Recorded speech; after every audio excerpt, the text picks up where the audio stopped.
I'm not what once is the truth. Should be rest assured. Mona said make an Agyapong. The truth will always set me free. We can vote people in and out. Personalities, okay? But my dear, what we need to do in this country is to establish a situation where even if it was the devil who should come and sit on top of us in Ghana, by virtue of certain procedures, certain practices, the devil cannot get away with doing whatever he wants. He would necessarily have to do what the people expect of him. So what they are doing, some of us will not keep quiet. Some of us will not allow you to destroy this party.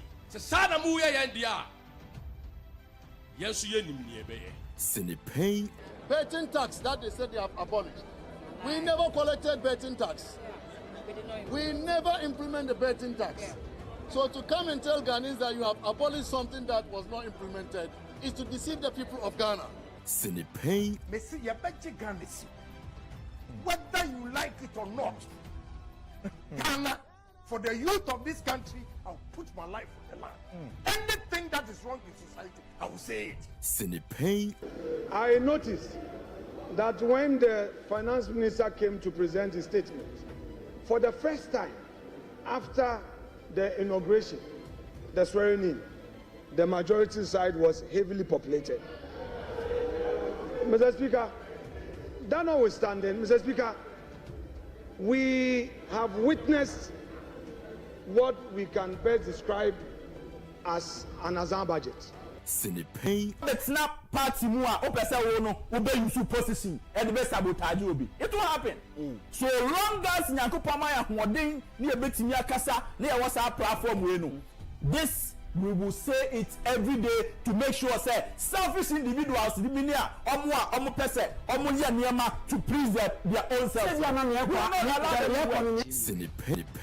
Mo be another no say jai illegal mining. Maka and mesa reinforce.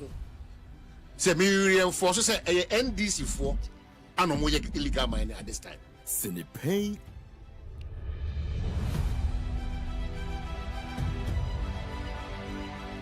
Sinipay.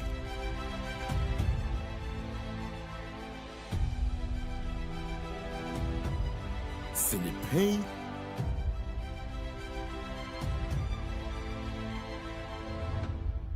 Sinipay.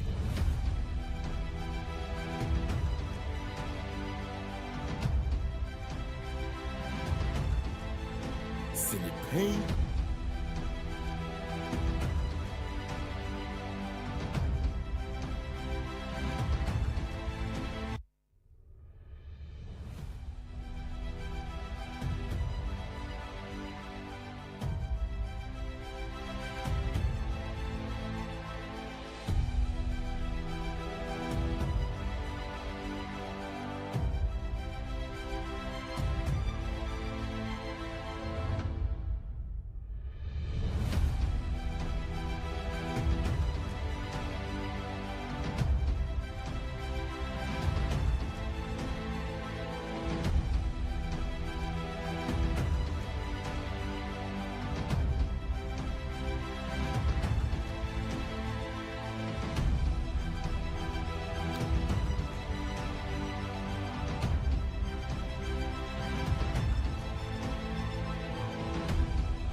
Good afternoon, Ghana.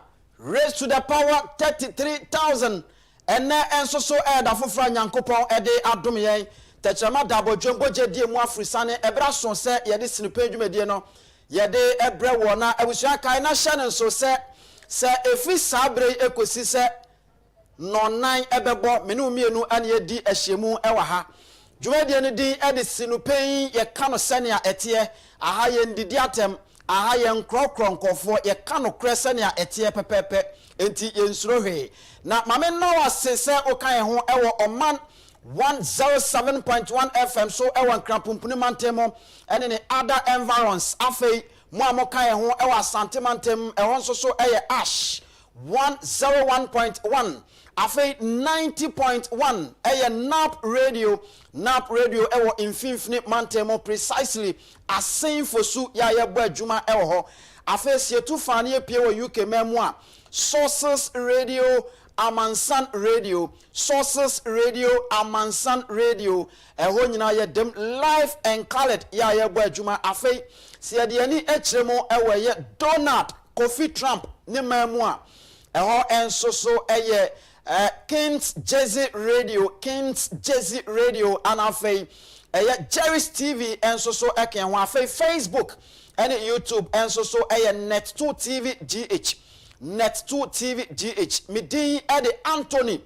Kofi Income Daddy from Mr. Income na afei yento aso enko yanim dwumade ni say ya ena ekoye the editorial ebebrew afei Albert Asumani as usual ebe join me na ye de enkomo Ghana nkomo no abrew e wasinu page dwumade so kai na hye so se akwanja ho baby awo a kan hu bia no on Facebook and afei YouTube join us na for comments any messages ni nyina bra ye beje bre na ya kan e de amount afei WhatsApp number so edidi dwuma no 0240 550899 ehon so ultimate the messages ahodo efa ho eba na afei yagebre akan ni nyina e de amount na ebusua onim se nyankopon eya adomo a July bosome ne de toso edunkron e won fimpinu ene aduonu enum afie ne mo no New Patriotic Party ekuonum emma ya wo mo ye delegate no ehia ewo eye Legon Sport Stadium na eye delegate conference ena eba so ehon komo an ye beji akonwa na afei yetimi edi ewa ha ama bibia aye kama oka ho ana menso so meka ho and ye di dwumadie no ye de ebrewo and as usual I hope say wo awutie yin bia no you are already connected because of course I am connected and to get connected and let's go ebra so me ntwa ye ho na afa ye mpiki bibi out of the lions mentality ye ba ye twaso na ye de amaukai na hye nso se tabia takum ama mema ye di ahen afei eye Heart Builders Real Estate ema ye dan papa ne atenem asase papa manso eni ho anwade ema ye from Mr. Income Sinupei ye kano senior etie lions mentality up next.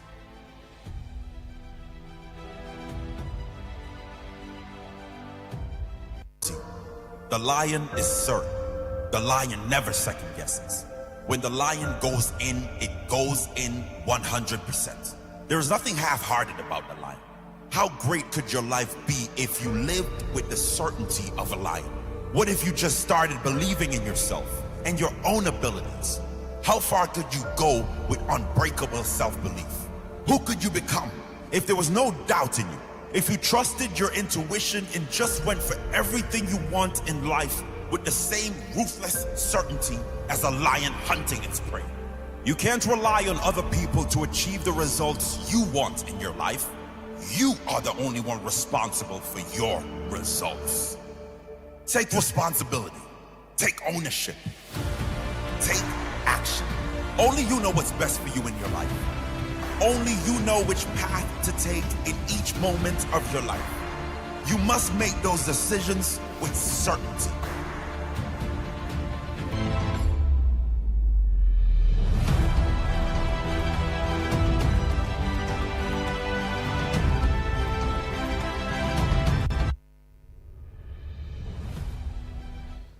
Welcome back. Ebrason se menu edin komo yede editorial no yede ebrewo na unim se enne yebeto ansana meko editorial no so no me pese me kire ensem bi mu kakra because from Enra enankofo a follow me on TikTok enemy edin komo asking me se nia eba so no delegate conference no eyede benya na you see me church mu Enra but still ano me pese me san chirem so that obi abeti ase enye obi a enese so oba hobi.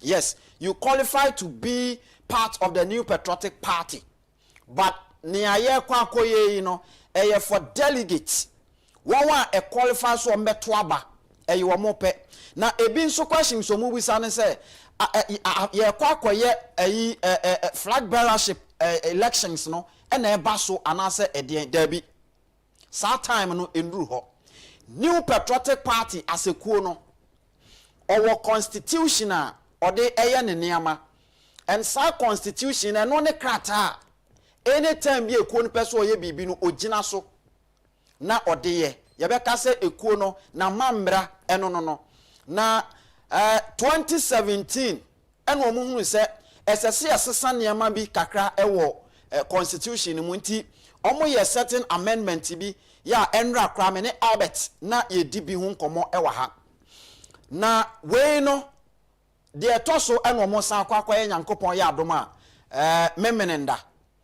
ne ayɛ akɔyɛ ne sɛ nneɛma a ɛwɔ constitution ni mu no ebi wɔ hɔ a ebi di proposal aba ya wɔ mo kyerɛ sɛ yenyi emfree constitution ni mu ɛna ebi nso so di proposals aba sɛ wɔn adwini bibi foforɔ nso so sɛ nkɛ de kɔka constitution no ho a ɛbɛboa enti yɛ kɔ akɔyi bi afirim na yɛ de bi nso asan akɔka ho sɛ ɛbɛyɛ no ɛbɛboa na afei yɛnyɛ biribi agyina so na afei other internal elections ɛna afei kwan a party no fa so yɛ ne nneɛma no wɔtumi ayɛ and so that is exactly what is going to happen enti sɛ uwo fia menka sɛ men so me yɛ MPP ni enti so far as am yɛ MPP ni ne de yɛsi MPP fo kohyia men so me kobi wan hwa obeba no enya de a wani begye sanse yɛbɛ mo atena nkyɛn in fact yɛ ma wo nwure mu kra police fo bɛ pampam sɛ kɔ sanse wo nka ho enti mesrɛ ba bia wo bia no bomodian na tena se na hwɛ Net2 TV sanse yɛbɛ kɔ ofiti anopa kosi sɛ dwumadi ne bɛkɔ awieye ɛyɛ live and colored on Net2 TV GH Facebook whatever TikTok any keke ka ho nyina just sit behind your TV and enjoy because ya wo ho ya de bibia bebrew and so eno sa na etie now me pese me di enkomo kakra 2028 elections no Nyankopon ya adomo a ebeye very very very crunchy emu beye din esan say it is going to be do and die affairs elections are amanfo edomuti ebeto so obi aye na dwene se ne etie bia no eseso no ene wini enti it is not going to be a joke emu beye din and so it is just like Club World Cup you see no more din and at the end of the day no the better team ene wini ye that is Chelsea yen yetimi wini ye good eche obia the same thing in 2028 elections by Ghana enti se wo a wonnim no adwuma na hyase dada na meka se adwuma hyase a eda no meka se mi se eye NDC and MPP NDC and MPP se oman be ye a ejina se kuo mienu no so se oman no be senso so a eye won wa ye mfa nhwe obia eye won wa na unim pesaminkuminya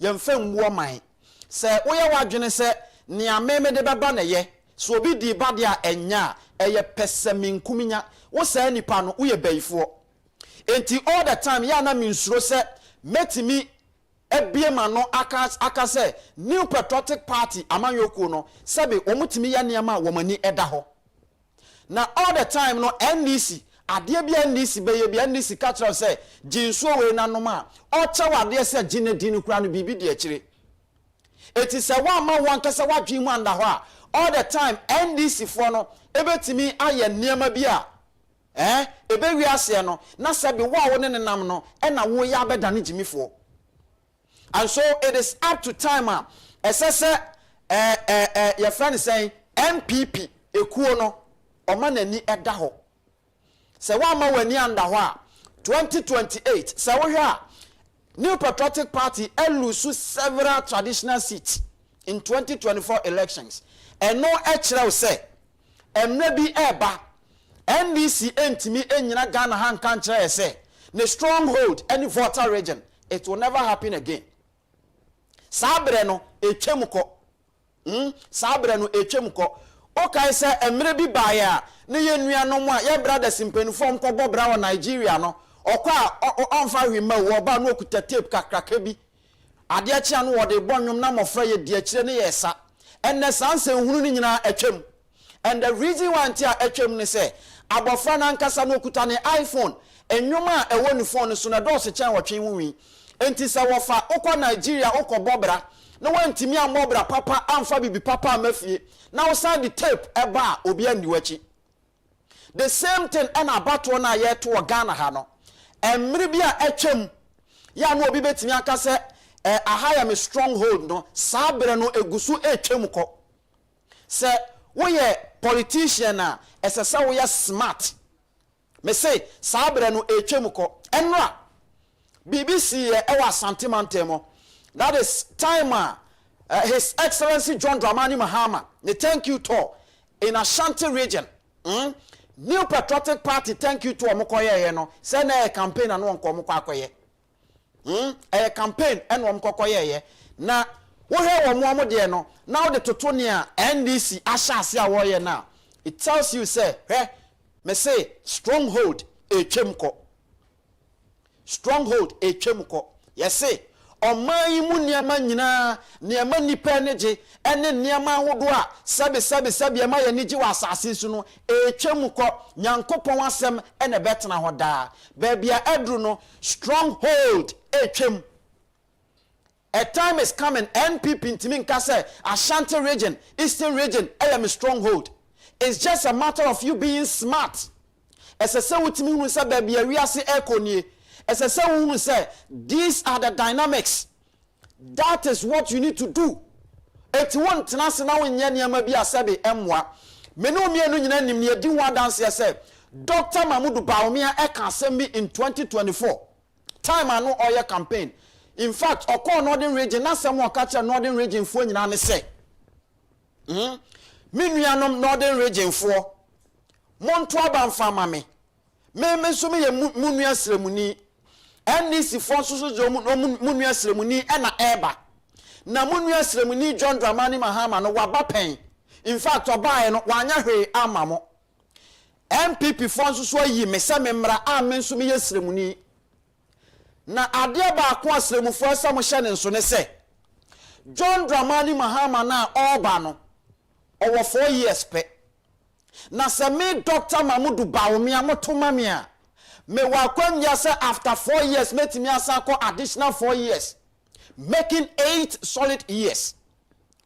And for that reason me Dr. Mahmoud Bawumia na sese motoma me esan say someone to ama me pe na mokotoma John Dramani Mahama bedi ni 4 years ni we na say okwa Ghana for ni a Dr. Bawumia kan no say Ghana for en san kotwa ba e masremuni biem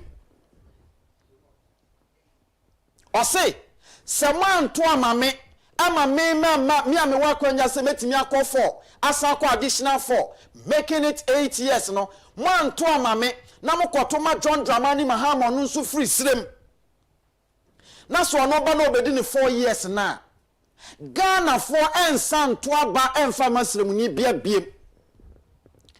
Enti yeka dynamics in politics ebino no Dr. Bawumia man of data.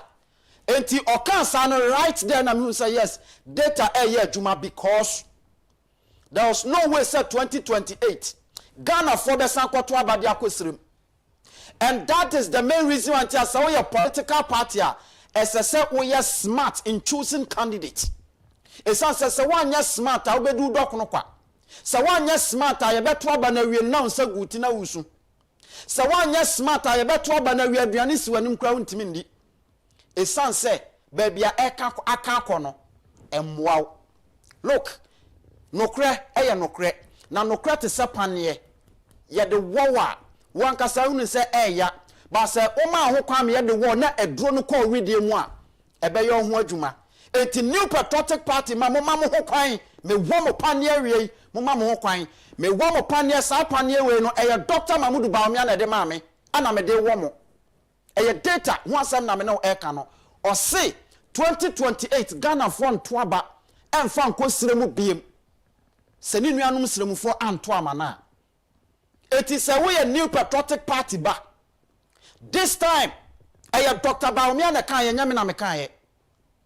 I have Dr. Baumia, yes, analysis no, and Yamina Meye. Dr. Baumia, this data about one thing, and Yamina Medeba. Enra, John Dramani Mahama, His Excellency, no Kumasi, Ashanti region. Now, Osha Senia Asante for Ebe Cheshia. Look, and Yamabi Air Koso, Ashanti regional minister, no, or Yamabi. Unim said just recently, school for wamo, ewa, yeleka se intako, eni adye nyina no, odi ni hu jimu. Onu adi ni hu jimu, ema adye ni ye kesiye. Afe just recently, me hu se, wa school for wa santimante mu nyina no, amwamo ko enyum to akensie.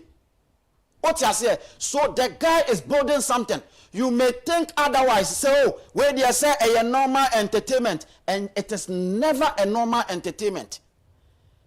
What the guy is doing, and he said, Obama NDC, a wura and mebunitrim. And that is the danger ahead of the new patriotic party. Modia ye kamuntie, and then a hand the biana mobomo me meka. Messing pain. I will say it as it is. I will not miss words. I will say it as it is. Me can say the here. Pepe. San say we in pain. Inti ya can say the here. Enti sabere na. I am a stronghold. I am say no etwem. Enti ni asasa we ya say unya obia. Obey attractive.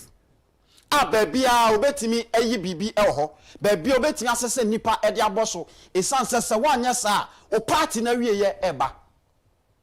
O party no area ye eba. Esan say, baby aniama keka kono, the dangers ahead of Ghana no ehu.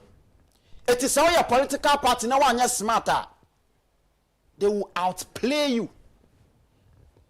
They will outplay you. Emre so says so ma utam twem ba na utam atwem. Enti mu amani abere. Akwatia eda yanim.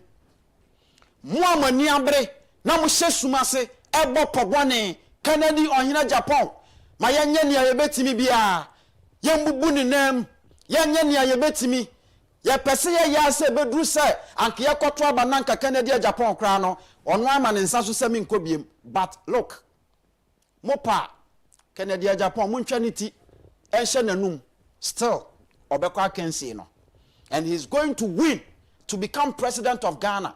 Ghana fo ani abere yempe the normal politicians ni biem.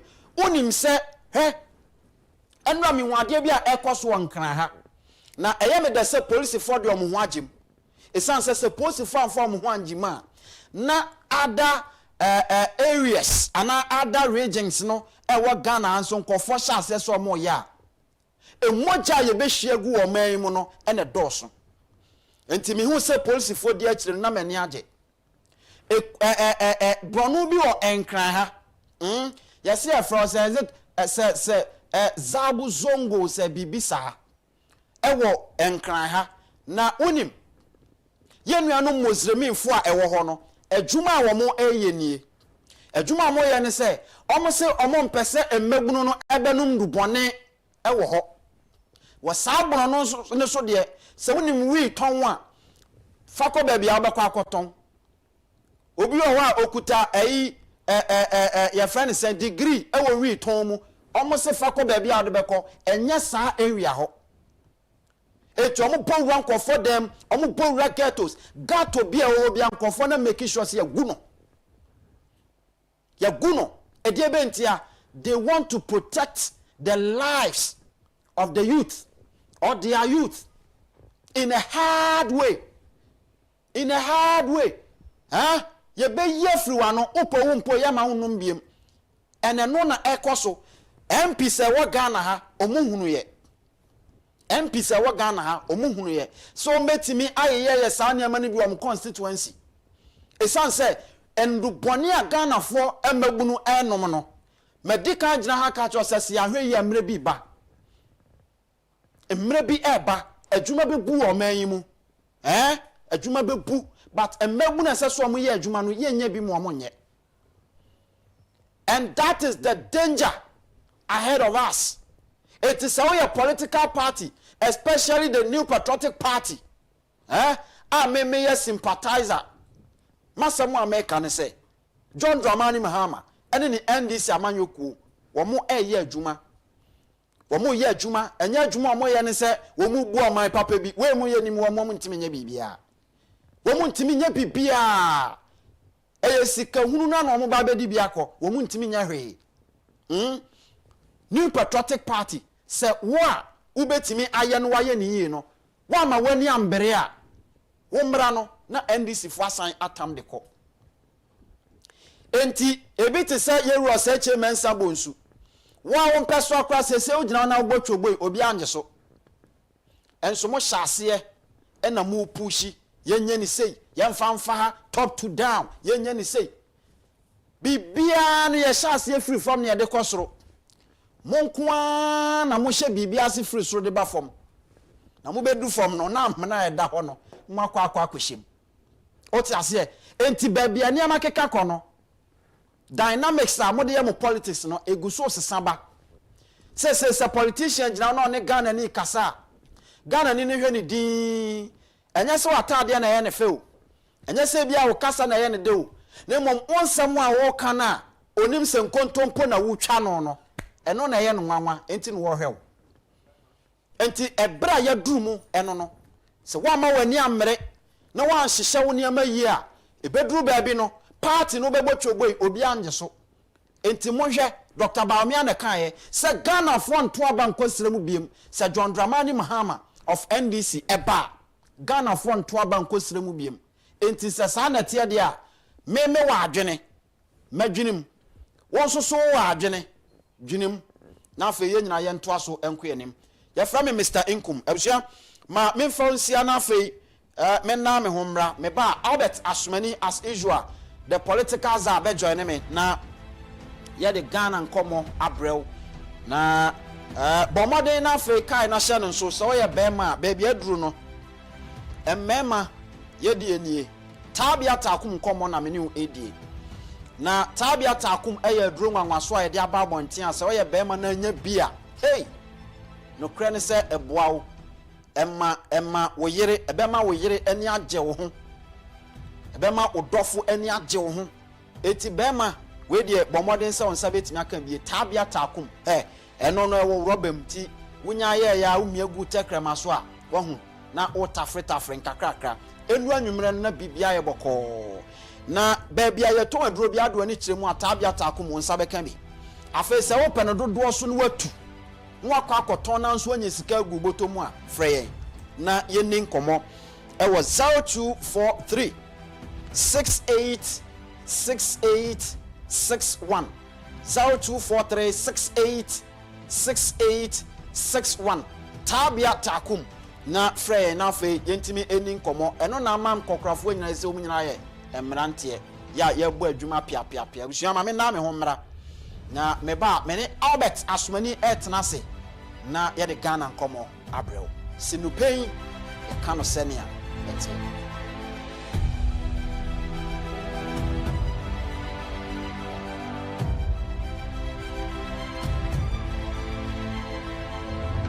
Anybody can have a dream, but a dream without action is not a dream. Your dreams should be backed by actions.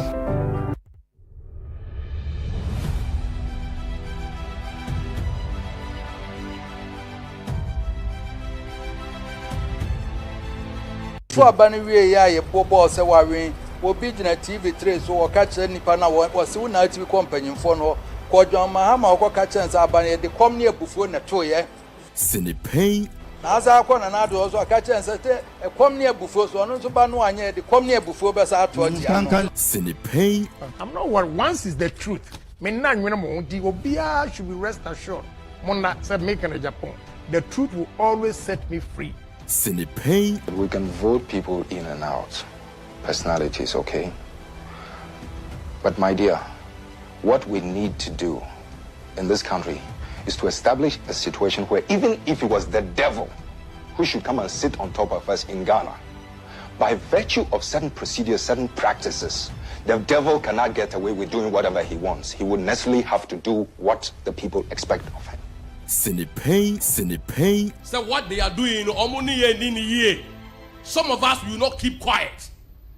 Some of us will not allow you to destroy this party. Sinipay. Betting tax that they said they have abolished. We never collected betting tax. We never implement the betting tax. So to come and tell Ghanaians that you have abolished something that was not implemented is to deceive the people of Ghana. Sinipay. Messi, you bet you Ghana. Whether you like it or not, Ghana, for the youth of this country, I'll put my life on the line. Anything that is wrong in society, I will say it. Sinipay. I noticed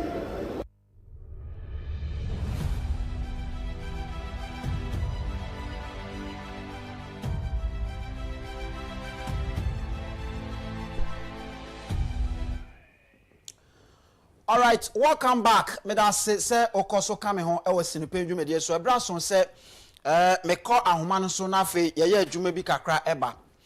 Etwa se ye di nkomo kakra san se mpeni se ye du amanfo so ane aka ya anom. Na nyankopon ye adom a 19th July na New Patriotic Party e kona fe o makwakoye delegate conference e wo Lagos Sports Stadium. Na eno no eye political festival enti edru so a esese yenya womo a womote politics ase na ye no womo edi enkomo na ene pani amene no edi nkomo yi eye Dr. Kwesi Amache Boateng na ono eye senior lecturer ewo Kwame Nkrumah University of Science and Technology. Doctor Ewie say otemenka ma mema wa ha emo akwa abanframa sinipin so. Yania. Doc na nyame adom onwo ye de. Ali Yesu Kristo adom na hu ye papa. Ma menna wase na ansane ebekọ ye main enkomo no so no ma me musa usasemi se wo ye obi a wasua de akọ akire ache. Wabodi ada wo so se doctor no usua de na wunyaaye. Nansen ate se unuanom bi de de dom so no se bentehuo a ye hwe om se omu yimfiri om so ene ade a sansemi utibi na utietie mu a eno no se yase kan bi a obeka ne sen doc wadama ndwase bichetifo sansem na kasade na ahunti se you want to see the Mumienu a daddy. And the quambi so the Nipa Omo and Namson in your doctor. Woman, it's really 2 or more and so. Omo about the medical doctor, dentist, and Nipa Ayar Sahun Siminano or more. Ena yenia yenso yenya doctor no ense da enye se ye wo panie yenso ye die no ho ba wi no fi mu a ye obi a wansa da nsuande enso dwuma pa bi a o di ntino na adisuan bia bi school pon bi university bi Agyapong na wo mabon sa abodin mu. Doc wadaroma onne no ya na wapeje mama e kakra. Okay. Nti se omode abodin no eye adwuma anya se usua bia ya na hadwin. Ti no ba ko a samri GTech atia simu se afo no nyabutransa omo mfamfre omo ho na ebinum de omo ankusian de okra o eja omo na omo akukodru omo abo omo ho asafo hene safo no so eda dwamu sisi ndi fine me ankasa de ibi ben na metimi akafa ho GTech na na dwuma as a sanitizing system no nti sɛ deɛ wo kan yɛfrɛ obi sɛ ɔyɛ doctor sɛ nso a na kyerɛ sɛ doctor no gyina ne nan so ankasa. Ma menda ase na afei yɛntoa so ɛnkɔ yɛnim na nyame yɛ adom a New Patriotic Party National Delegate Conference ɛba so yi meaning sɛ some of the amendment a wɔn ɛkɔyɛ ne adeɛ no so far waso da fam yi deɛ watetete bi wankasa nso woyɛ obi a wote amanyɔsɛm ase no pɛ enkugu a wɔn ediye ɛwɔ abato a ɛtwa mu no ensakraye ben ɛna wohwɛ animu sɛ wɔn constitution animu no wɔn bɛyi afrim ɛna nsakraye ben na wohwɛ animu sɛ wɔn de bɛsan ba bɛka ho ɛyade ba kutitiri bi decision making in the party. Your decisions akasiye mmienu. Baako ɛyɛ sɛ ekono eyi emu mpanimfoɔ. Ɛna yɛtɔ so mmienu no yɛ sɛ eyi mpanimfoɔ na wie no na wɔn yɛ wɔn adwuma. Ansan na yɛbɛyi saa mpanimfoɔ yi. Kadamamka bi amamuo. Dinti kra yɛfrɛ no kadamamka bi amamuo no. Sɛ yɛde nhyehyɛeɛ gu akwan mu na ɔman ma anaasɛ ekuru ma ɛdodoɔ no ara no yɛde nhyehyɛeɛ gu hɔ a wɔn mo etimi etwa na mo ɛwɔ amamuo emu. Wɔn nipa dodoɔ no ara no deɛ no ɛne saa decision no nsuo a edi kan no. Wɔn nyinaa ntumi mmerɛ biara sɛ kuo no ɛyɛ nsusuo bi a yɛtumi fira wɔn nyinaa so wɔn nyinaa mehyia na etu anamɔ sei ne sɛnti no yɛma wɔn yi nipa bi egyina wɔn anan mu nti sɛ kɔba sɛ amanyɔkuo MPP eyi ekuo no mu mpanimfoɔ deɛ a ɛyɛ sɛ wɔn ma ekuo ma no nyinaa etu saa anamɔ no bi ɔsɛ wɔn ma ekuo ma no nyinaa etu saa anamɔ no bi amanyɔkuo MPP ekuo ma no ɛdodoɔ yɛ ahea wɔn mma kwan na ekuo ma no dodoɔ no a etu anamɔ a ɛsɛ sɛ di ekuo mu mpanimfoɔ nti mímí gyi di sɛ ɛwɔ sɛ wɔn yɛ saa nsakyerɛeɛ no sɛdeɛ ɛbɛyɛ a nipa ɛbɛyi wɔn no na wɔn di mu ankasa wɔn mpɛ ntiaseɛ bi a wɔn bɛ ma ekuo bɛ bi ahyɛ nson a obi ntumi ɛmfa kwatikwan biara so ɛmɛka ho a mɛkɔ a ɔnka ekuruma no ho bibi wei ne yɛ nyɛ din koraa sɛ sɛ wɔn tumi yɛ nti nsakyerɛeɛ titiri paa wɔn yɛ a ɛbɛboa na ekuo no atumi adi mu ɛyɛ saa de no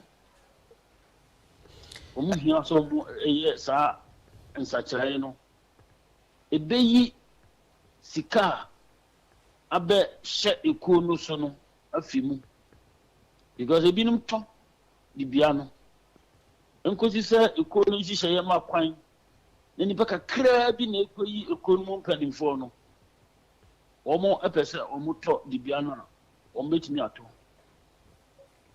nti sɛ wɔn bɛyɛ nsakyerɛeɛ bi a megye sɛ wɔn yɛ nsakyerɛeɛ titiri wei a nneɛma aka nyinaa ɛbɛsisi n'akwan so ɛwɔ ekuo mu. Alright, na doc nhyehyɛeɛ baako a ɛno deɛ yɛse nea ahyɛ akoma mu ma no ɛna ano di ho adanseɛ nti nsakraeɛ baako a no deɛ yɛaka ma Ghanafoɔ nyinaa ate yɛ a obiara ɛhwɛ ne mu ɛne sɛ top down or top bottom approach no saa nsakraeɛ no ɛno ohwɛ sɛ ebi a yɛpagya ɛde ba delegate no enyi ntum ana osusu se omumo ntum ɛni nyina so bia adwene a wɔakyerɛ nyɛ ɔmo ntwimu Doc sa okasa adwene a wɔakyerɛ nya ɛno ne sɛn ansa na wobɛtumi ayi kanye biara wɔ ekuo no mu no ɔmo pɛ ne yie na ɔmo pɛ sɛ sikasɛm a abɛgye ekuo n'afa no efi mu a sɛdeɛ mesusu yi ɔmo ma ekuo ma no dodoɔ no a nto aba ɛba saa asɛ ne sɛ ɔmo bɛdi kan ayi saafoɔ no ekuo ma no a ɔmo ɛbɛto aba no ɔmo ɛbɛba mu na ɔmo ahyɛseɛ ayiyi ɔmo a mpanimfoɔ sɛ wode kɔfiri soro nnipa dodoɔ ahe ɛna ɛkɔ akɔyiyi ɔmo yɛmfa ne sɛ ɔmo aba mu ama obiara ɛɛto aba wode hyɛ aseɛ firi soro ɔmo asɛe ekuo no deɛ ɔbɛdi nkonim no ɔbɛhyɛ kuo no so abatoa a ɛbɛtoa so nyinaa ɛbɛyɛ saa nipa no ɔmo a ɔmo dɔ no ɔmo a ɔmo gye ne tum ɛbɛpaapaa kuo no mu ɛbɛma tumi bebree akɔhyɛ bea bi amanyɔkuo nhyɛ da nyɛ ɛfrɛ no sɛ 1 unit amanyɔkuo ɛyɛ made up of factions nipa kuakuo ɛwɔwɔm ɛno nti no sɛ ɔmo yi mpanimfoɔ no efiri so a nneɛma a ebetumi asi no bi ne sɛ mpanimfoɔ no aka no a ɛbɛtoa so a yɛbɛyi wɔn nyinaa ansa na ɔmo aba fam no ɔmo nyinaa betumi akɔ akɔdi faako ɛba saa nipa bi akapcha ekuo no ɛma ekuo no ɛnyina yie interest ɛna ɛdi amanyɔsɛm akyi obi a owura amanyɔsɛm mu biara wɔ ne senti a owura amanyɔsɛm mu the political purpose ɛna ekuo ɛwɔ hɔ a nipa bi keka wɔn ho bom factions nipa bi keka wɔn ho bom sɛ wɔma saa nipa a keka wɔn ho bom mu yi baako agye ekuo no fa a wɔn de wɔn nkyɛnseɛ nko ara na bɛyɛ adwuma mmerɛ biara no wɔn nkyɛnseɛ ɛntumi nyɛ adepa mmerɛ no nyinaa mmerɛ biara. All right, Doc, menna wase na yemfensia menim se sabre okwa akɔkyera de enti ma memfa wonsia na emrepem yebesan so aba na afei bibi kyere ya adwen a anase Saturday yebesan aba na afei yedi nkomo e de afa ne ekoso enso ho. That's okay. All right, enti ni amene no di nkomo yi eye Dr. Kwesi Amache wono eye senior lecturer ewo Kwame Nkrumah University of Science and Technology ono na mene no edi nkomo na o say top to down approach no say delegate amwan tuangu a ebe create cartel within the new patriotic party ya che say ebegu party no kra enya de pa enye kra enti sa na etie opani bibia boko de Mr. Eku boko ase obre kakra na wo ma obre we wom ma ebe manage sa de de de de say obre ya obre bibia be fine eno ano oh nyame adom me ho de pa me ho de se de wura ba de udi shu so abade de ko border there so a ensem ye den wa hwa re hwu na bu sa na tienti ahoden wo ho de di kan no ma me ne wo enko yenhwe Dr. Amache nkoma odiye ma me ma just 1 minute na kamu kakra is the first one? Nia Bonnie Tofa no boy ni nyina. Me, I'm a firm believer of inclusiveness. Say, yeah, two about. Now say, as I said, in my party for Obia, I didn't who shame. Now, who say, the Adiana Ayen, a fair. Musa said, who you be now, what dream? I also be a baby, a person see you. And I'm to me in our dream pound fine, yes, I did. But said, what will be the fine so.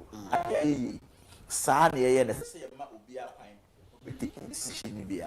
I think, say, you're good. You be the only baby when it comes to top down or whatever. All right. The issue is that it's a part of the base, you recognize it. Now, you have more the opportunity to elect out to the final lap.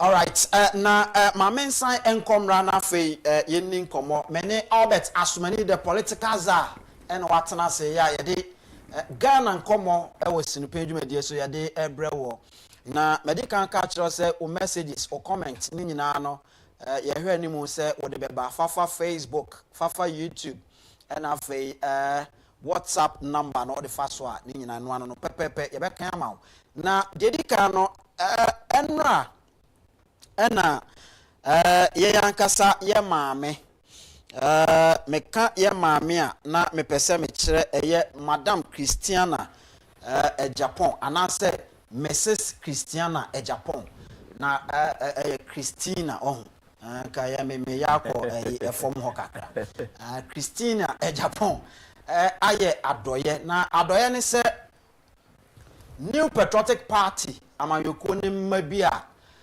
womo eprepra na yede womo akọ 37 military hospital no wotena se hwedi no se dabi amayoko ane ewomu amayoko nso de no ne se machi kekame atiti mame me nso so me de kekame ana nso so atiti amame ene ye ne nkakra akra sa anti se amayoko mba akwa Kencity so na akoba ne se nipa bonfo etu ahwo nso eprepra wo mu a no makwa ya sabia de twa se ye kokohwe wo mu san se Yesu Kristo anano no oka kire na chi taifo no se ma hweme se de se mo hweme enti ya maame eko 37 military hospital ekoye adoye de ma party ma wo mo ewo ho na wo hwe eye u screen ne so a obehu se sa dwumadie no ekoso bra ya maame si form na asojafoi ewo ho na afei womo echiechia no na wakire womo se ne kuta mini na mede ebebo ye nuanom yi in fact eyodo kese pa wada na di ede akire yese nia ewo odo nsem no an wode eche na ohwe nia ekoso ewo ho na in fact sojafo no nso so agitumu na womasem womo kan ne se in fact sa adoya ye maame Christina Japan adanadi no womu hu bisada enti nokre ni nyame anim nie womu gina ya safo no ene womu ewo nyina anemu e de aseda ema ye maame Christina Japan ya chese bibia koso ewo ho kama Albert sa ehihye ya etise yi no de na uka e de fa ho bisankum said odi kan no Yesu Kristo no ka abebuo sembi kire na chidi force me da fiase wa mehwe me yare ye no so no wa moa me da ja wa mfra me ntoma ekom de me wa mama duane ye ni o se ho na bebisa se miwura ehe na me hu a na yare da 37 a ma mesrawo ana ye do ko nsan wo na ma mehwe wo ana me hia wo na udedeja na mampatare anhyew ono se ho no obese wo se mo anya ma mnuanu mu nkumanti no mo anya ma me ewrade enti osum bia ni ho eche se echen se obehwe anibiefo ana se mobrofo bible kra se nyame so mpa eni so obehwe kunafo ni nyisia enti se wo ho na obi akwa ho hiehiem na se wo mmoa ne bi na betimi de aboa nipa na I think say ne kwan so no go Bible kra say se wo nua hu ni se wo no no a na me awurade a hu me me na so wo do ti wan no wo nua a wo no awurade abra obehu se wo do ma awurade asipi no ene ebra o kire sa edoi tama obi ehu akwa hu hiahia mu tama obi ehia moa utimi boa sa nipa na osoro edi ahurusie enti yenhwe mama Christia de awakoye e wo 37 se obi yare no da ayare sabia na se aduane obedi nsu obenom ne sa neoma no ade odi koyi just for one patient enti miti se na soja ni ma me ne mpo ka se na mo dai da bia no obi besira obi no ma no nsu 100 packs no odi ti ro ni envelope mpanifo kan say boa mu ade asan hospital bills ene sanka bana anka omukro omo ye 37 no anko mu kofia no mu boot ayema we kire akomapa mama Christy wo edema Ghana fo na titu MPP fo nipa ya okosra ne ye obi a oye MPP no okpo nkatama nso ya jina to ya resabia but women's wing as a ladies for Ken no omo yi na so so omo nu ya bi da ho ntu nko omo kwa akosra na omo abo mintimi mamo nko amonko ede se me ne moko na me nso me kohwe ni bi na okonso no wan konsa pan ode achede a ehun ekokodom maame no menka ne se definitely ebe kwaya sabia no because nipa ba ko da admission dey wontimi num zo 100 packs definitely omo ward no mu ne omo hia sanitaries yo di ko ye menya so se yi nipa no frifie a obesesa tiro ya bodabo every hospital ho aso di kofie untimi nyasa nti na chese wan dwen nipa na oda ho no mponko aho ne mo modwen afoforo a o hospital ho se obekọ akoye omo someone nti ade a eye guesta eye worth emulating obi a bebi won nsem obi obetimi aboa no mamma nipa no enkwa ho hiahia bi ma na so onwu ansa what I say because I am kwara no me na kire me nwum bi o se me yare da ho no wan fa ne ma mreme afi na magu o de me ne ma breme me mpe o fa wade ye ko nti obi a wawu na to sa anwom no me na kire mo sensa ma afo anwom no oh okay so no mo te ho na se nipa ni hia nsuo o hia ntare wa amane bi afi de owu a ne ekoto siutu mu no yekoto socks yekoto we sada no nipa no on fa nye hwe ensa me nua no muslims aya na mani je de we omusie nipa ho no oba no wa fa hwe ama ntu kwa be kosa adeja ba ahane de bible mpaka se wunya de obedi de obehye ene ba bi a obeda ese o ma no aye de esomobo nti so obi oba bi no oni de obedi na ontimi meet that basic need nipa bible a prescribe no Bible wankaka wanka bibia ne mo maduane de very important atare abehye key baby abeda key hwe Abraham Maslow's theory of needs the basic one no food clothing shelter enti so bitimi dom sa ade we a na yade a esese uyo nipa se o ma menye baifo nko ade esese wani so ade na hu se so baifo banko na ni so ade enti se de we be chewo a na sa ade a mama Christia ye de beti aka ne se Nyankopon inhira no na onto ne inhira boso mu no so na ontumi ntene ne sase ema afoforo na saade we na bra wo ye obi papa no na oye e de ama awurade na de se de watimi aya bade we a wakai enipa no me mpai bo a me bo mama Christi ni se ba bi o laki bia no Nyankopon so nkai no na onhye ne ma na abribia no watimi anya saa atenka no edi ama oni biefo ntim zekum mebo mama Christia baso na ma hye Ghana ni bi enkran se we ene niema esese enipa timi ye na edi boa yenuanom abra omwo ahohiahia mu enti eno Albert Asumani eno no na Albert mesrewa bomodian so obeko page 39 na enkomo ahodo bi ewo ho yiwia na afei ewo proposals no mpacha obomodi akọ page 39 na ye hwe ho na ye fa ye nkom ahodo no de afri wonim se ebre so a ebe ma akwan na afi nso abam wo de okọ ye be bia ahoma no na wabam na afi wabedi enkomo no bi na enne some of the proposals are aba no na ye hwe na ye di mu enkomo na wonim se principles are womo edi gina so na afi omo ma akwan ma nkofo de proposals no ebaye no eye experience na afi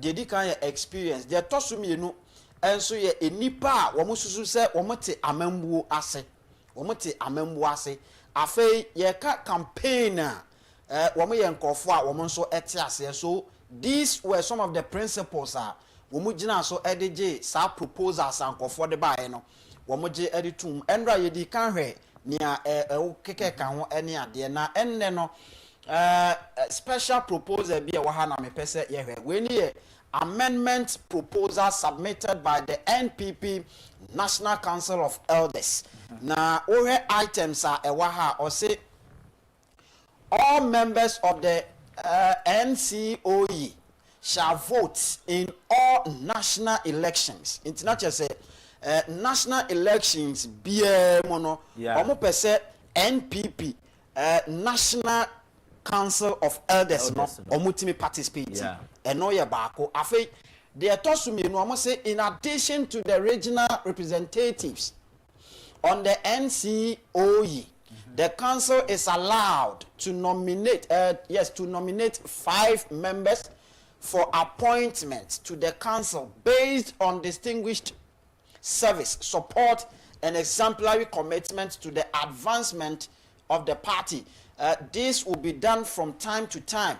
And also so ya there ba ko mpese omo kire se so omo ma council of elders no ye mo kwan na fe omo ankasa wo mukuo no wo mutimi appoint enipa maako be se enum from regional level na fe omutimi eba beka ho wo national level man ye kese the toso miensa no o se all past presidents, past vice president, and past national chairman will be inducted to NCOE at the end of their service to ensure the harnessing of their experiences to the council. In Tiaberese, omampeni a watwem na be de akira watwem any party chairman a wo matwem ni ade nyina no wo mu nyina ye de ombeka ho se de be ya o experience no ye betimi ayusu aha na Albert de toso o se the NCOE must not support or be seen to favor any candidate or say sankofo no and answer all the National Council of Elders no and sesi etimi wo mu nipa ba akokora or support any of the aspirants to say be a flag bearer race national position kofo on person be unse obia e support sa niema mako enen Albert say o ka bomu a obe chance afri hin na wato aso e de akwahen Mr. Nku medase I'm so sure amendment proposal National Council of Elders the coiner in a way me no mo ya adwen say first one or say all members of the National Council of Elders shall vote in all national elections. Osha currently under Article 13, it talks about the election of a presidential candidate. Na oba special superdelegates na hono omo nyina to aba. Bas ye ko superdelegates ni wie. Na se yesa akoto aba ne bie mu a akoyi flag bearer na nkasa. Aha no oma National Council of Elders ni nyina anto aba ne bi. Eno ne omo we o ma submit e de akono. Because I say me ba hold on na me nkyere. I say Article 15 is the special electoral college no. Eno de National Council, National Executive Committee, the regional executive committee, all members of National Council of Elders. The special delegate, it mentions all members of National Council of Elders. But see, a area now you call them primaries, presidential primaries proper. Or say the party's presidential candidate shall thereafter be elected by the following delegates: all members of National Council, all voting members of National Executive Committee, all voting members of Regional Executive Committee, all voting members of the Constituency Executive Committee, all electoral areas coordinators, the 5 polling station officers in each polling station. Then over the 7th, and I'll say 15 members of the National Council of Elders to be elected among themselves. In Tiahano, ana almost seeking amendment. Say, a basa ya koto abana, almost National Council of Elders in the moon to minto. Okay. And to no one kasa mo hono. More electing the past 15 on Besimo name about koto aban. And no proposal and penny for nature say Oshe Ahana. The second one. No, the first one. I say all members of the National Council of Elders shall vote in all national elections. Yeah, say yes, and you know, our constitution currently provisionally deba under Article 13. And now doing say a bema you move 15 ako. Now munina omonto. Over number 2 now, in addition to the regional reps on the National Council, I say the National Council is allowed to nominate 5 members for appointment to the council based on distinguished service, support, and exemplary commitment to the advancement of the party. This will be done from time to time. Nti yamo mo kwan. Na say apart from regional reps na constitution as specifying also. Omonso ntimi electing for 5. Emeka ho. Nti yehwera Mr. Nkum wabo ho moden e wo party no, e ba party no, e mo afutuo ne ma bi ehia wa dwen bi a etimi gi a National Council of Elders betimi adopt you. And what become na wabua ejuma no. And I say the National Council of Elders must not support or be seen to favor any candidate. No, because currently the constitutional honor and castle will be and support you will be, but omoye. And to me who why they want to say you must not, because national as national executives see constitution bar them from supporting one candidate against the other, but that is on paper. In real terms, we know Mr. Nkum, national executive be and among themselves any baby will be our will be a pay will be a person. And this say must not support her. I agree with them, say it should happen, but that would not be possible. I'm going to be sure matter nyejuma. To see I meant to have a National Council of Elders be a omoyejuma presidential candidates ni bi. Because obua me wo mo ni dia me wo mo no. Men person on be subject of our discussion. But off air no, let's have a bomb penny for no one National Council of Elders in room. Any a Juma currently or more yediama presidential candidates in him. I know. And to know the Omo per se, Omo the Bell White was shared the near Castle Omocran, Omi neutral, but they are not.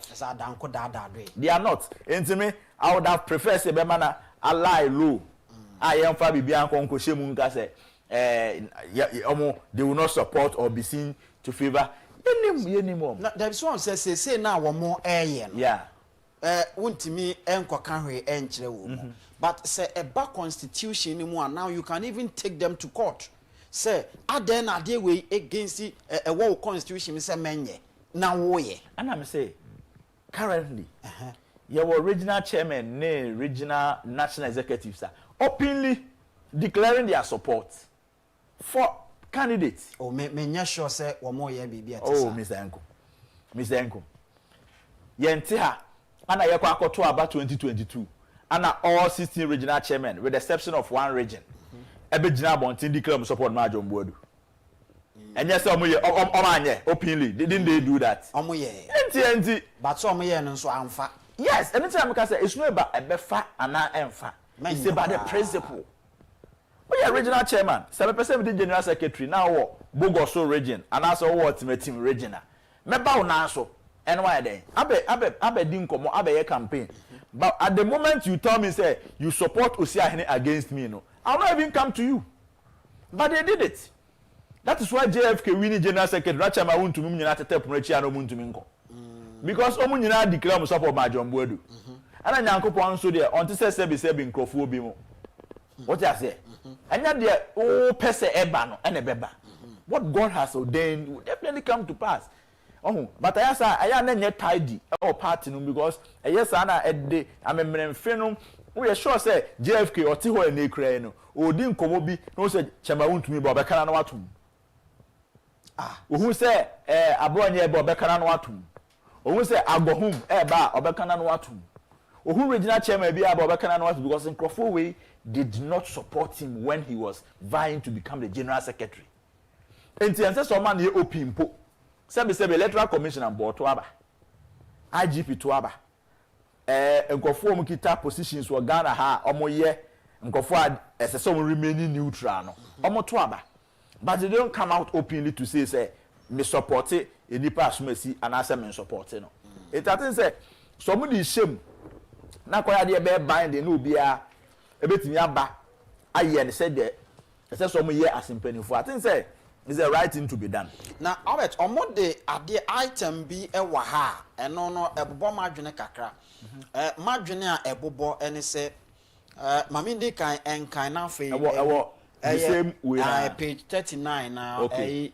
That is item 11 no. Okay. Or say upon election the flag bearer shall appear before the NCOE for advice and input into the campaign strategy and direction, principles regarding the selection of a running mate, gender, regional balance, regional whatever, nina eka home.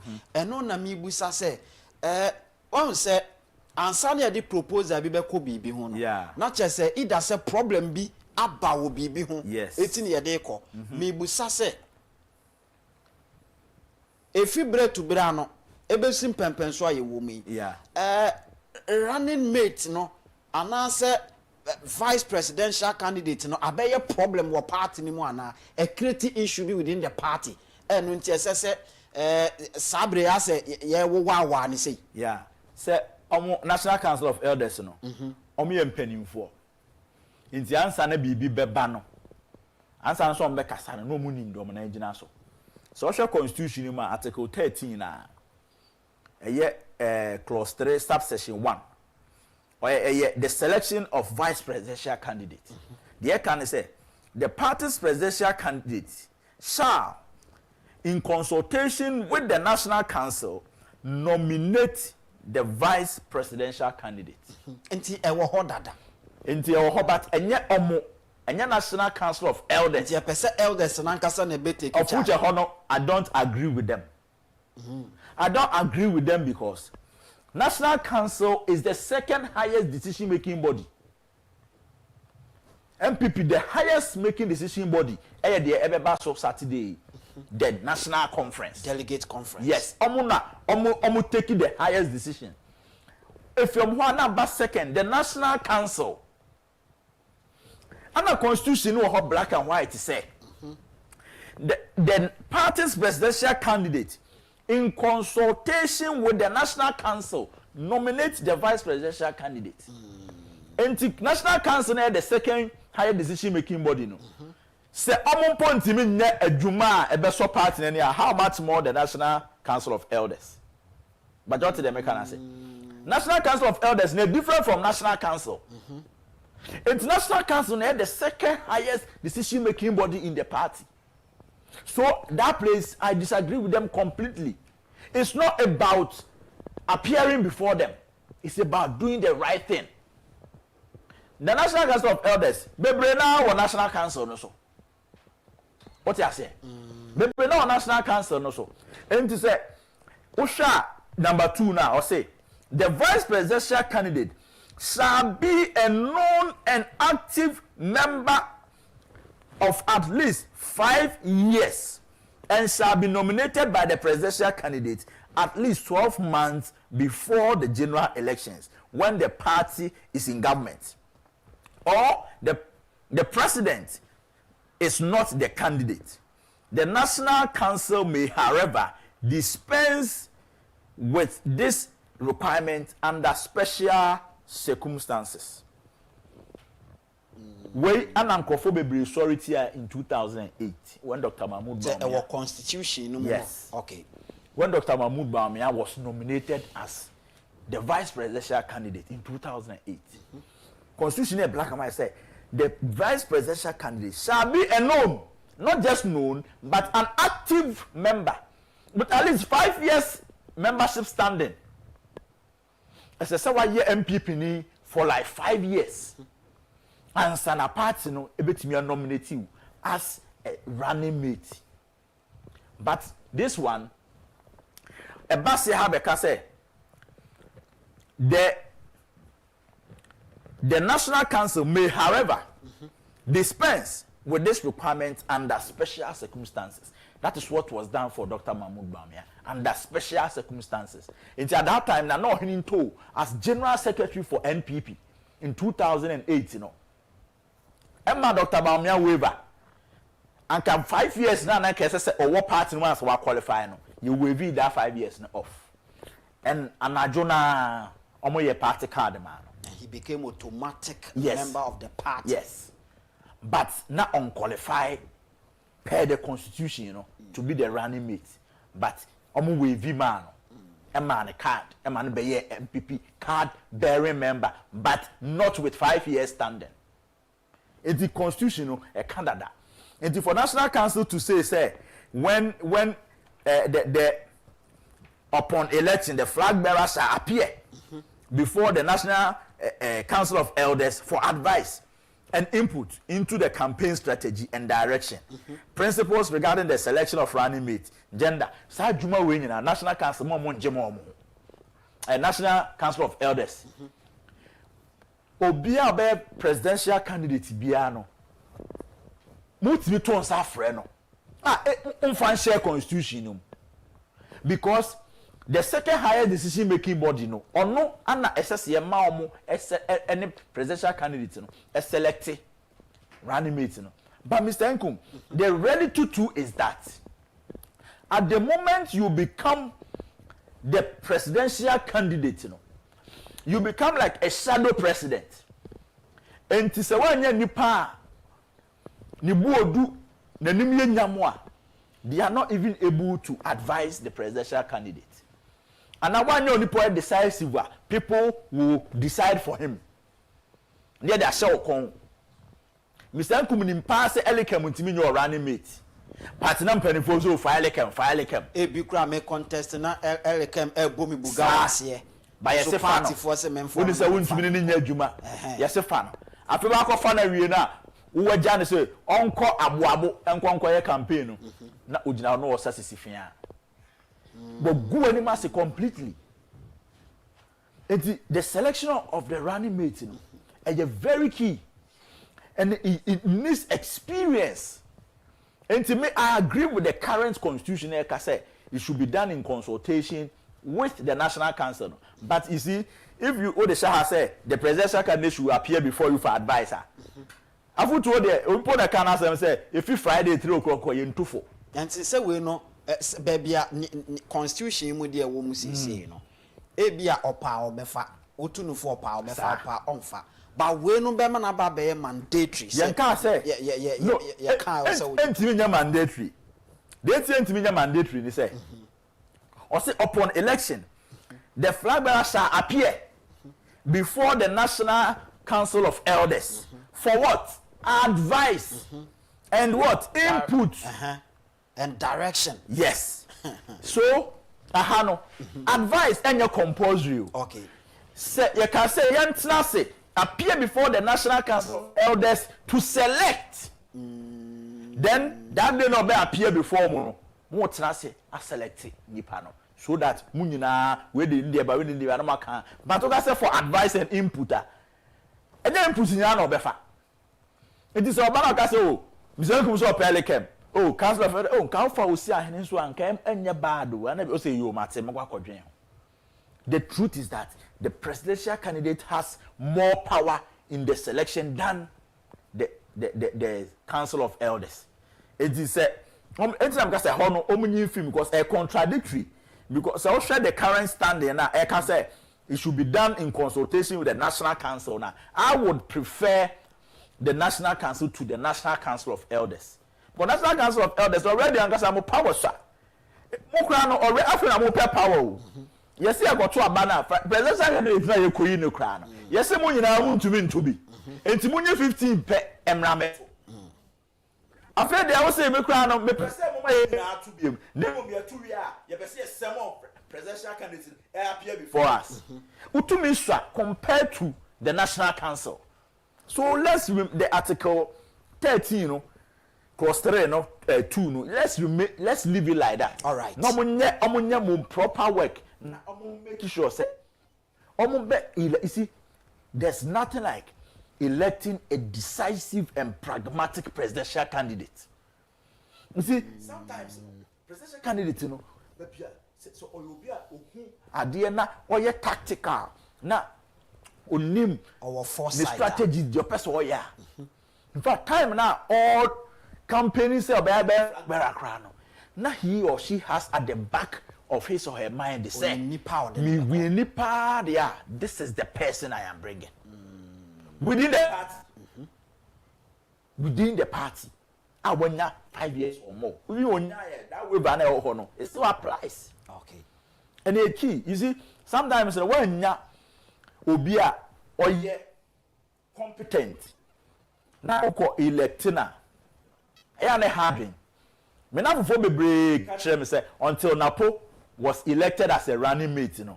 Na omu rating very, very high. Na omu penasem from afar. Na omu nim said Napo was a force to reckon with. Until unfortunately for him, he was nominated as a running mate. A hot anomu on the floors. A hot anomu say Papa is the way I know say na oye top notch, you know. Ni behavior unconvince you ni kasa unconvince you then they realize that no it wasn't a good choice. And so don't you no unsusu say say ekobane sa eho na council of elders omo propose ya nkebetimi abem say in terms of a campaign strategy ni nyina no ese so omo ye part of it because he say good player say o de ne kokoshe bad system mu a yeah obeba bebo kafui so at as but bad player na so nya good system to say Enzo Moresca ne system no be shemu a or ye bad crowd otimi be ye good player entie bia na napo system na ye de ede ne ba obeton ye no enne ma no bebo kafui it's a year now than Sisifia. President Kufo Ede Erade Kasa and a buy. Nanado Danko Kufo, His Excellency Ede Bakwini, you mean, Asempa Bia Martin is Oye and what they buy. I face every year, Percy break it, I not Sisifia, anti a Sisifian system, no, and a man Napo, the modern bono, young Shen. I don't know, I agree with you see. The American say the National Council advised to select the presidential candidate. You're right, oh. Me agree with them. But the American dream was on say, no about powers in the party, power swap. That is all that I'm saying. We cannot take the power from National Council and give it to National Council of Elders. Power swap. The Constitution does not recognize National Council of Elders say bet me take decision for the party at that highest level. Apart from the National Annual Delegate Conference, now they select the high decision making body. No, open the next one, the National Council. What you say? It's the National Council. No, why? Ultimately, the National Council of Elders. Now the power now the abba form. all that I'm saying is that National Council of Elders, all that they should have proposal should have been said. They will also make their input to National Council when they are deliberating on the selection of the running mates. Okay, so me last item bi o ha me pese me no ye ho adwuma nsana. Okay. What sorry akọ. Or say when in power. But your page be now reading. Oh, page 39 ho na me. Okay. Page number 39 na number 5 na me we. Okay. Item 5 no. Or say when in power, there shall be a mandatory quarterly meeting with the president, where issues of concern will be discussed. This meeting will offer the president or the presidential candidate to give account of his or her stewardship for appropriate political counsel. Enti naturally say, Dr. Mamudu Bawumia, baby, I thank you to now. Okojina say, time omo wa bem no maso den. In this case, Rebecca said no den nanado danko akufo-addo. Isan say eyo no take decision at that time. Enti aswode no nanado na no di animo. Ose no maso de den omu take decision bia. Eti na che say sa eho no problems ni ade na ekoso ofom a ye kan na aban emfa no we no ebema ye ka kire na obetimi afade aye adwuma. You see, the SSA sa MPP Constitution amendment, yade bakwe say key ni say clear definition of who the leader of the party is. There has to be a clear definition. Clear definition. As we speak, and for that nipa say when we are in opposition, the chairman is the leader. When we are in power, the president is the leader. It's not in the MPP's constitution. Nowhere. I have read MPP's constitution several times. It is written nowhere in MPP constitution. And to some person say the amendment should be that whether the party is in power or is in government, the chairman remains the leader of the party, because there are two things. I get it very, very, very confused when people say when the president we are in power, the president becomes the leader.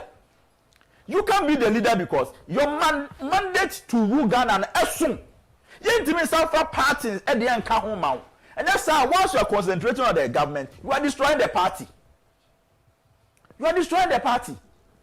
Because it doesn't state in the constitution say, okay, in opposition, national chairman, a leader, by about power, president, but president, I just had to me now. I am sure constitution. And if National Council of Elders Beshar say, when in power, there shall be a mandatory quarterly meetings with the president. Who is going to chair that meeting? Who is going to chair? Una say omubenya chairman or how? And America say there has to be a clear definition of who the leader of MPP is, whether in party, in government, or in opposition. What I say? And to say, opposition, yes, a national chairman, because a party no never will government. And the party has a perpetual succession. Government, watch 8 years now. And the 8 years now, born to can now. Party government na guru na party ni sugu. The party has always had to be strong. Mama sure na me be di nkomo. Okay. Me fa salam down na me who MPP head officer. Na bibi ya me. Aden dia na si. Unu say no crepa me catch on say. Me ko MPP head officer. Na me pentema pie. Aden. Edan no mu che so say untumi nya be kwalo da edam no. De kase gate kura so chen no. Just say where architect bin of designers are plan. Na party abedi abamu 16 years, 8 under President for 8 under Nanado. Couldn't even build a proper befitting party head office. Because party no abamu, let me tell you, the concentration is not on the party. Obia from the person na ewa abamu. Enti party when ya obia or ya party person all dream in cinema who say vehicle na de me bedu Jubilee House no se man fa anko servicing anko siesie na me ko no na break it down enti me san for the papa from ma enti at the moment odu be sini pen na the vehicle na mo bi se ko siesie no na momyemi about no munye servicing munye wash your mind. You have a bigger responsibility as a president. Na party no if the president knows say hey me party will come and show me yeah I'm go second term. The party can choose another presidential candidate against you. It is only on principle. And they do one a president will be uncontested. MPP constitution doesn't say president doesn't have to be contested. All right. And to stand here, so much ye. And now I catch them madam for say. Now akufo-addo as a president, his legacy will remain forever as a president. But the MPP under akufo-addo for 8 years was just a party that say within that 8 years and another akufo-addo just say party no under Nanado no was not properly managed. Governance fine obetimi akeka eniama Nanado yeah baby akwa ohubi, but the party cannot boast of anything na Nanado ejama MPP the ojama MPP confusion so change the president Kufuor Jama and just say sabrofo na you can say outside gentility home crime. That is the point. Eh no bi no no. And your mamenda was say nyambo why na fe ya no match.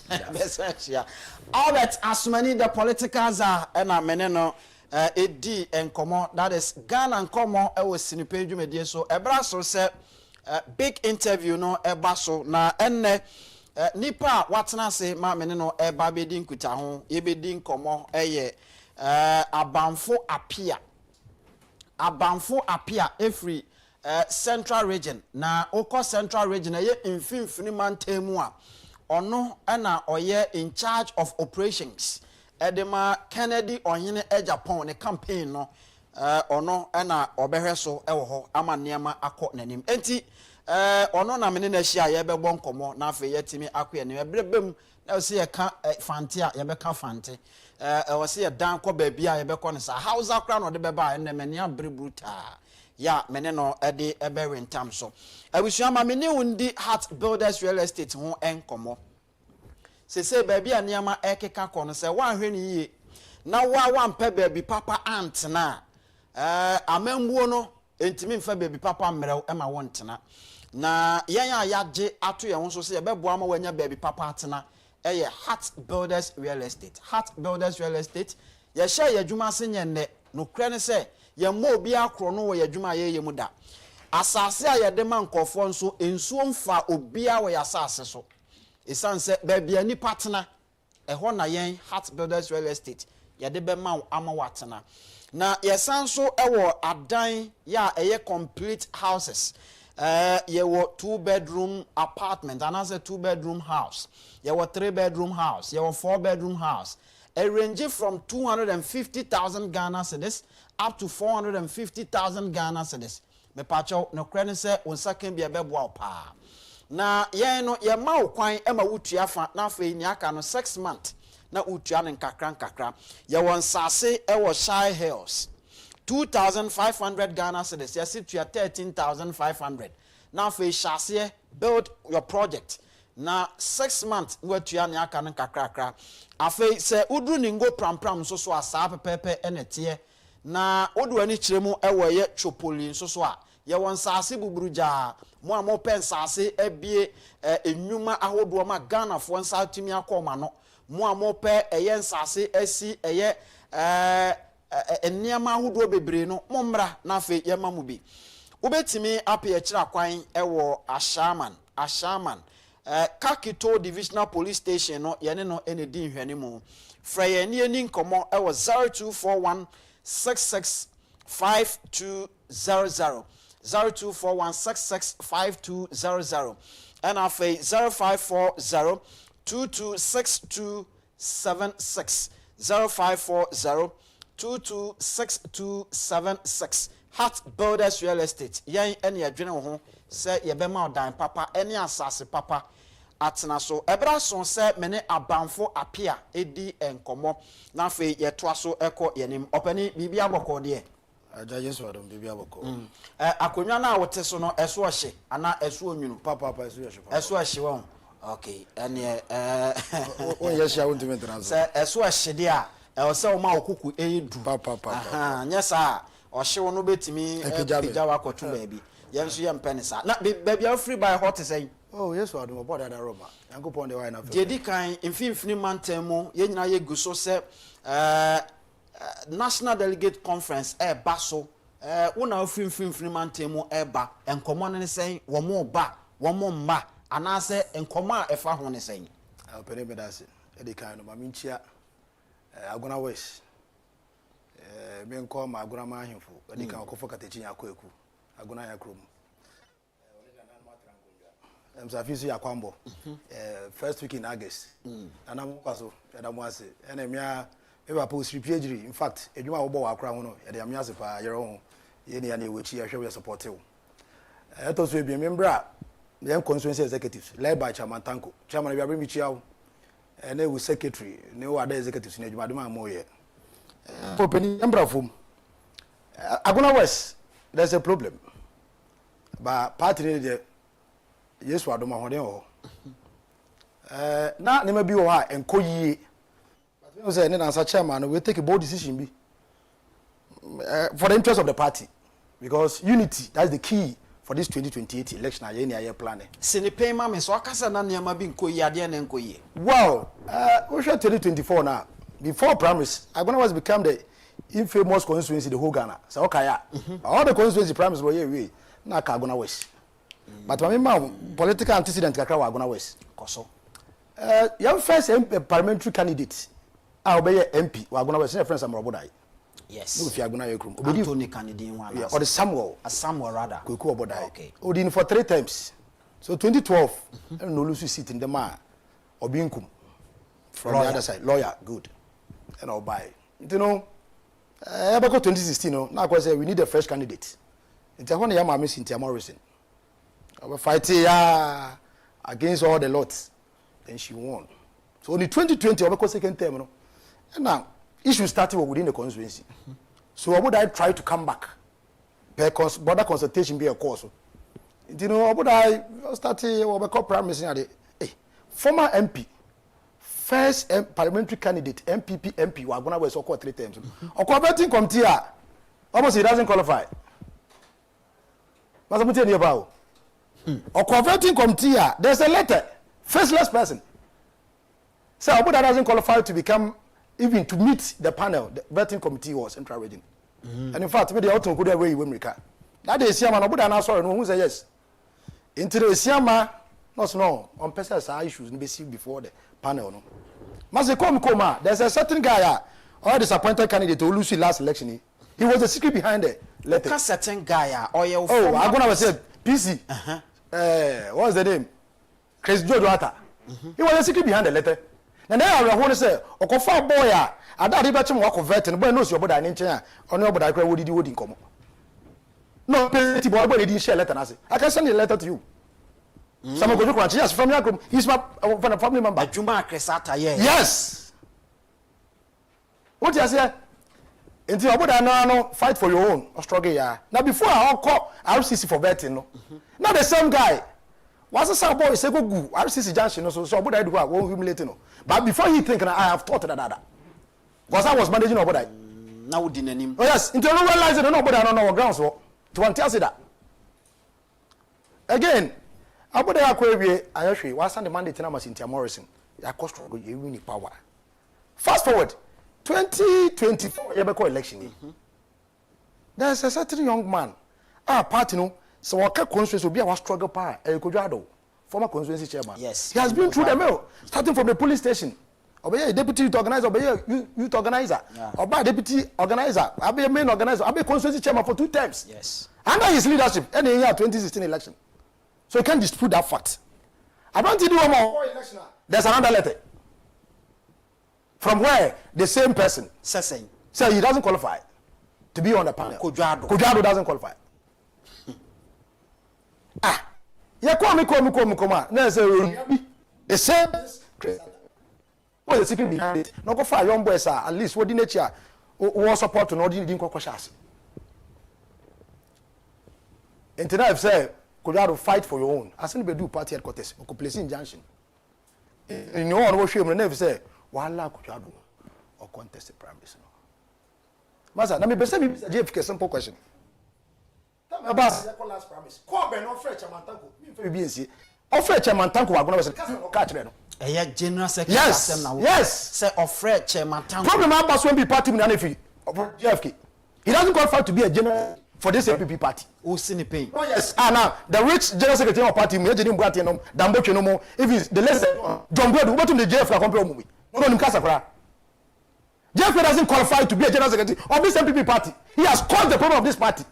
Because no, if you are started regional, I cannot impose any candidate in your regional constituency. But I don't impose a candidate. It is never happened. No, so what kind of say JFK and yes, he called that boy. The boy won. The boy doesn't come from the constituency.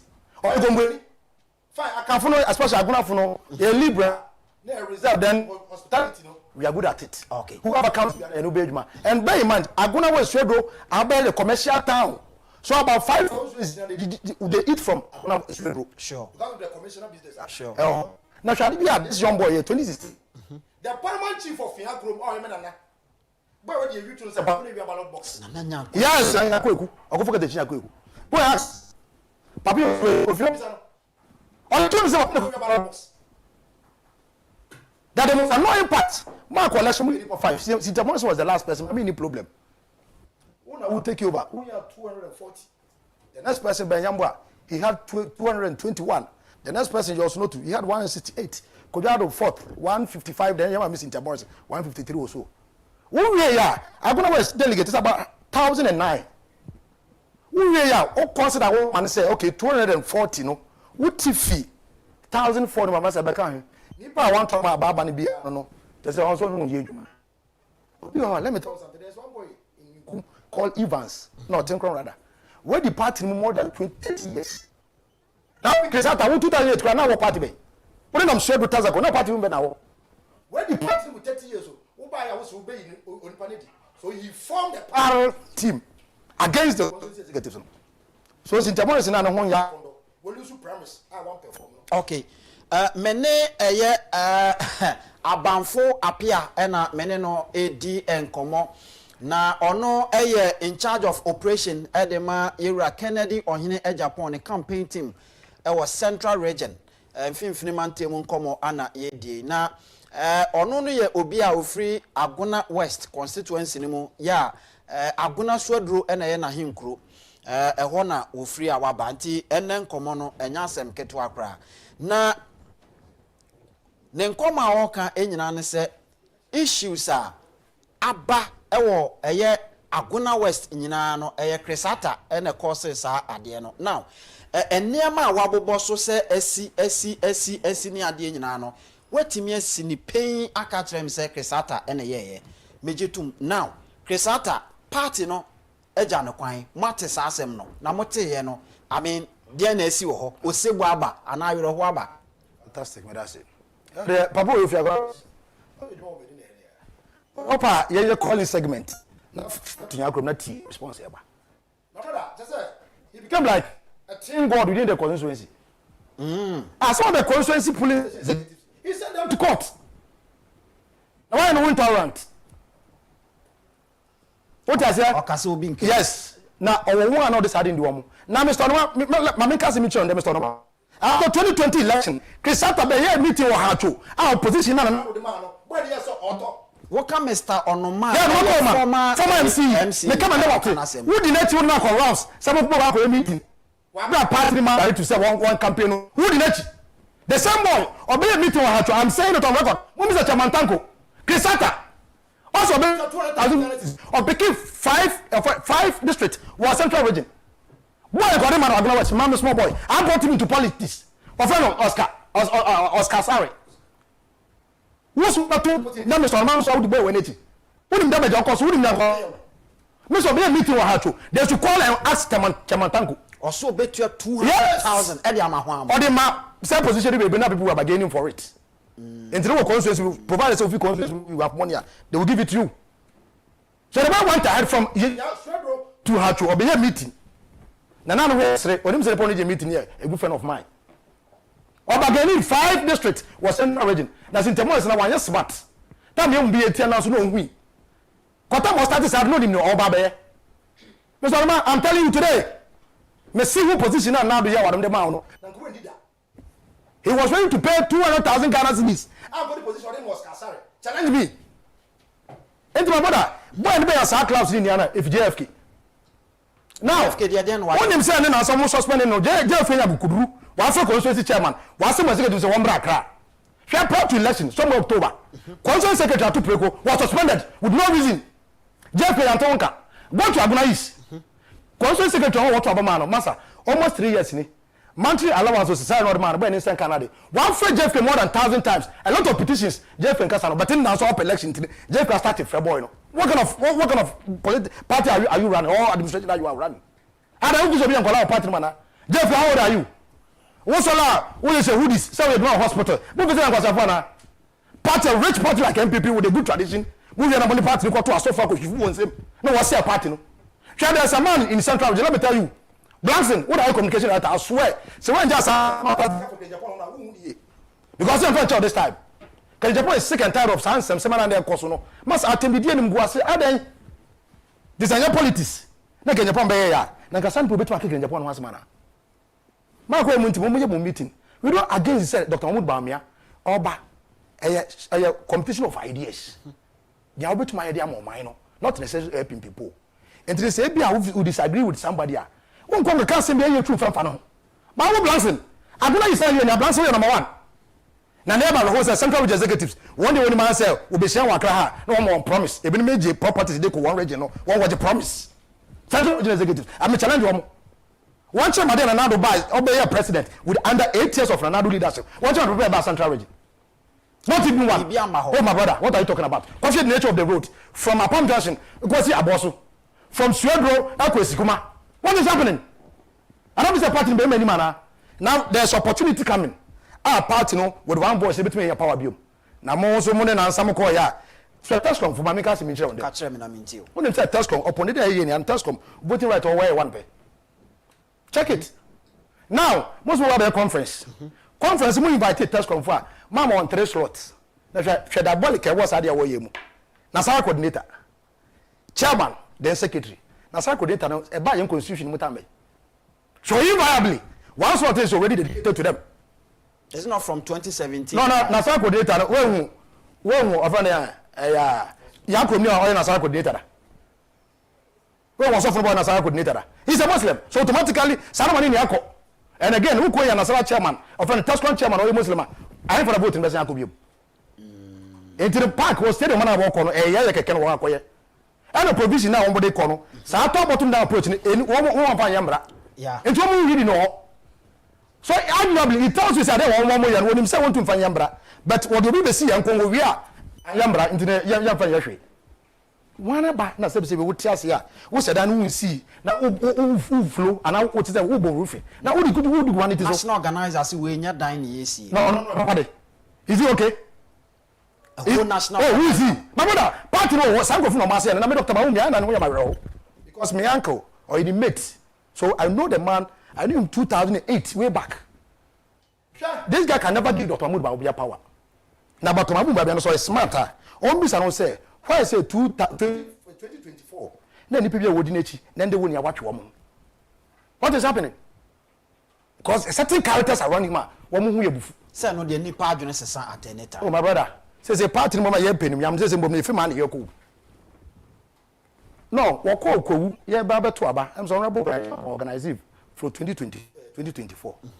A whole general secretary who call ya then nation no, wa branding t-shirt. Organizer the same to branding t-shirt. So ask yourself were they projecting Dr. Mahmoud Mamia or they are projecting their own interest? What was the part? Were they projecting Dr. Mahmoud Mamia and I say oh project of interest? Mahmoud Mamia so be why we lose. And the people tell you now honorable chairman was the best question. What do broke grounds? What can some for Japan? Sorry for my language. What can be ever in Japan? I don't tell you. Can you cry kai? Obaya school in US. Can you be one more to call the school? No, okay. We are call manifesto lunch or takrade. What's the way bathroom away channel one also? Now we can do this. Now we have Uti, chairman of the or Kakacham for Central Region. And that's it. Mahama. Also go for market. So obey. Can you tell me obey? In the MPP minister, some of that Central now, man of power, or tell me one catch say 4 years. Then pound mutu ya Central Region. You should tell me. Change me there, Mr. Dan pound to me ya Central Region.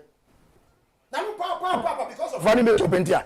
And then or say chairman Sabunsu epe running me. Oh yes, I want him to go. Say. Oba Central Region coordinate. It also was Central Region. Now also I promise you. Now walk up about body running meet. Central Region for I promise him say, oh cap. Master, you go with something. If you're not resourceful, master, don't venture. Into a mind boggling or better down. Remember, some of say could he not done ever. What you say? So party, but this element, the so MPP party, the good of this tradition. Focus on arrow. Even the one another grand doctors are munti. Na mo yembe man come kwabriko. Na me am say, wo ma kofa brand bi. Sound from market no ho. Ba kofa brand bi no di digi Japan atem. Na dey am ka say mba wa kokudro. Cause mba woni agudro anka sa brand we obetum no ba modum light ma light so a wo hwe so go we nim. E ma wa kokudro. Woni sa de we betum adadem ma de ache. Onu tim ko jira di digi Japan atem. And then it is politics now. I don't think that's part. I don't want politics, you know. And se say no delegate conference na e baso o for say. Oh, window dressing. Oh, window dressing. Window dressing, sir. Oh, no person your area. So much to senior. Oh yes, I don't mabe ani. No, na dia me ba. After what buy no. Wo kwa ye no mo kwa koyewu. Ade obesa ka wan. Oh, national men organizer no mban kwanto an so bianto. Oh, no mo bianto. Oh, bianto. There's no meaning for tangible for the police being or whatever Saturday. And no say free man temu former Kaswa MP Yamame Hawa Kumsin and this our proposal no at the buy nti if free baby awa but some of phone into and you to organize a woman into they will never support it. What woman into because party massa way it's not by expanding the electoral college or adding number. No. It's about what? We lost our priority as a government. You say, yeah, not gonna talk about 2020. Police station is for 119. We are 5. We won the election. Now, me put back on the say. If you some expansion, I'm gonna go 159 police station executives. Says the more time by 3. Bisan say, "Adam be mu na bia oba be meet one." I enter constituency ni how. Only ya ko meet one. Wo do make dam be mu na no makasa. Send yes stadium crowd. I can control them. If you this summer crowd, we can't control them. Let alone expansion of this college. Aguna West, yeah, 1,009. Into multiply by 3, 3,000 plus. Who can say who control them? Where Edidija, Enimun, and Enam. Are they a binuma did oh, na party, Lucini, and Edidija police station for interpretation nearby. What does it? Na MP penning or a minister or an office. One was starting cast stories. So which one na ne girlfriend crowd we see atam no odi watem. So person realize say okay men power men ya police station 2 ba beto wo aba na I will get you. Sana na. Oh yes, it was okay. Police station upon the election there kon and say prime minister na course no me twa boa ma obetumi to I will give you the mandate. Enti ye candidate bi ba constituency bia mu a now it doesn't have even clouds to become MP. It is the election you lose more MPs. Because a lot of the position what? Because no a minister, no a DC. But what's the Kufuor wisdom no? Kufuor time no. Also somebody MP, and it be a year. But we know a fire war corporate promise we no go sit to. So there are mass work from the various offices. What do you know? Say, omo top position. Oh yes. Next kind of what the police station cannot see what crowd only was now. And Japan for the yawo. And to no fine. Signal the man Ghana for say. Me work because the TV obi dey enter and then before young go say why you go be because ya na da bonten. All right, mene eye abanfo apia na mene no edi enkomo abanfo e bantem a na nkende no ejana no be hye na yeguso ehwe kwan bia so obesan aba ma menko sabata we afi ho na fe messages any comments ahodo aba no on kan emfa mai obapa etisay Mr. Nkumnyame adome ho ye pa bibia de ye on bibia shekama all right we see the oloki sharp pa oh okay me bro nya atade na ma hye no nti sa e be dro no wanya foforo insuro kra mate we the members to tell you right. na yanko yenim Kingsley adai say king number 3. I say the only politician who can make politics a service to the nation and not a profession is Kennedy Agyapong. No Kennedy Agyapong, no vote. Man Anama say, I'm strongly connected, watching live from the Garden State, New Jersey. Patrick Inkum say, Mr. Inkum and Albert, you are doing a great job for Honorable Kennedy. God richly bless you. We are bodybuilders for Ken TV. Or say Ken all the way. And also so Ewa Hassan. And not just say good. Or say Mr. Inkum, Mr. No pain say Honorable Kennedy will win hands down. Hashtag still no Ken, no vote. Period. Kwabnajan to say good morning, Mr. Inkum. Watching you live from Canada, Montreal. Still no Ken, no vote. Friends of Kencity Media say good afternoon, Mr. Inkum. We are begging NPP grassroots to throw away executives' top to bottom bogus approach. Nana Asare say, delegates, you people, in the name of Jesus, please vote for Kennedy Agyapong. Is the only one who can be trusted. No Ken, no vote. Emmanuel Eshen say, how can a serious country like Ghana that be on Senate for Wedia and Bruni say, good talk, bro. Emmanuel Eshen say, so or say Chairman Sabonsu is Baumia's boy, right? Mr. Inkum, where do be Bisawo? Winnie Champion say, good afternoon, my children and grandchildren. How are you doing? Hope all is well by God's grace. We thank God for anyone. Peaceful day, be bold and courageous and say it as it is with no fears. Love you. Where Nanama or say, connected, the signal is so strong. Ama Konedu say, let's vote for Honorable Ken.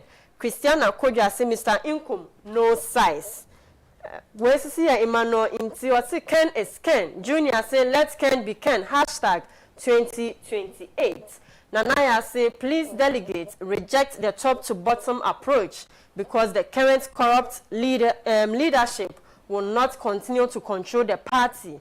That will be critical as the party will eventually collapse. Apia Manasa said, wow, doctor has really spoken well. NPP leaderships must listen and listen carefully for the betterment of the party development. Frank Owusu, okay, into Mamifa Winsi has seen. Where you come in and say, let Ken be Ken. Frank Owusu Bempa say, or also say, Ken, hashtag number 3. Or say, among the proposals of the National Council appointing 5 reps will be a disaster because already that institution is the problem in NPP when it comes to implementations. Felix say, good afternoon. We are expecting Kennedy as our next president. Greetings from Massachusetts. And also so I say, Abinadada say, I will not be surprised at all if the delegates accept top to down approach. Ben B say, in Ken we trust, no Ken, no votes. NPP should forget power. Greetings from Spain. And also so I say, Charles Hammond say, Sisyphean system in Mr. Inkum's voice. When the Obia can was some amount me for WhatsApp and so kakra akahon near the akoyenim. We say good afternoon. Honestly, NPP is not ready for power in 2028. Why do they want to impose a particular candidate on us? Let's do the right thing. Everything must be free and fair. If not, yan so aba will set in again. Where you or nana or if you not rich and a buy. We say Dr. Baumia himself has admitted that Ghanaians will not vote for another Northerner after President Mahama. A statement that reflects the political realities of our multi-tribal nation. Ghana will vote for a Southerner or an Akan candidate in 2028. Fact, Baumia himself has admitted. In the last election, Baumia lost by 1.7 million votes. Even worse, 2.1 million NPP supporters refused to vote for him. That means 3.8 million Ghanaians rejected him. Also, as head of the economic management team, he failed badly. The economy suffered and our currency became very weak. Delegates, don't ignore this overwhelming evidence of his inability to win. The NPP needs a strong candidate to win in 2028. That candidate is Honorable Ken Agyapong. He is bold, speaks the truth, and can unite the party. Delegates, vote for Ken Agyapong. Where the Kennedy doctrine on TikTok. And the message we buy. We say good afternoon, House. Please keep the good works. Honorable Kennedy Agyapong is our next president. Inshallah, where Abu Karim, Wasi Madina, we are connected. Okay, mama, last message. Nafe yemfa emra ewiye ewaha. Okay. We say good afternoon, Mr. Inkum. I'm seriously connected. Bam, no can no pa masinu pain and pass solo. The wu epia pen. It's Mr. Inkum we see. All right, ma menda wase na me fancy and ebrenti yentimi MPK course. Na me yad my jwada. Ye baby phone lines na fe yetimi edin komo. Ma member back to studio na fe mene doc. My name is guest for the day. Yen wrap it up na fe yen sorry ko.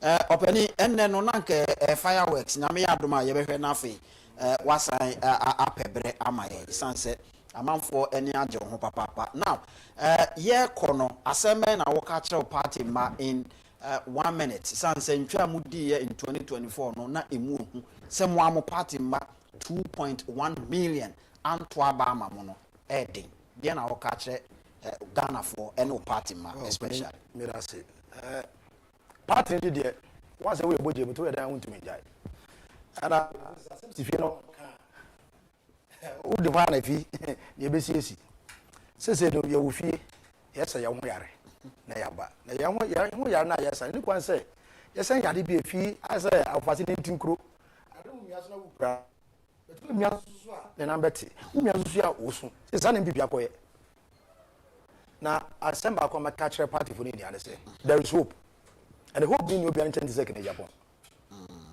because yes can I say now here a comparison among all the other aspirants now can Japan stands tall oh yes the topic discussing another day yeah now the evidence central region time matching na there's a meet new man angasa okay central region service maybe now because in the ocean numbers are eba, which means positive.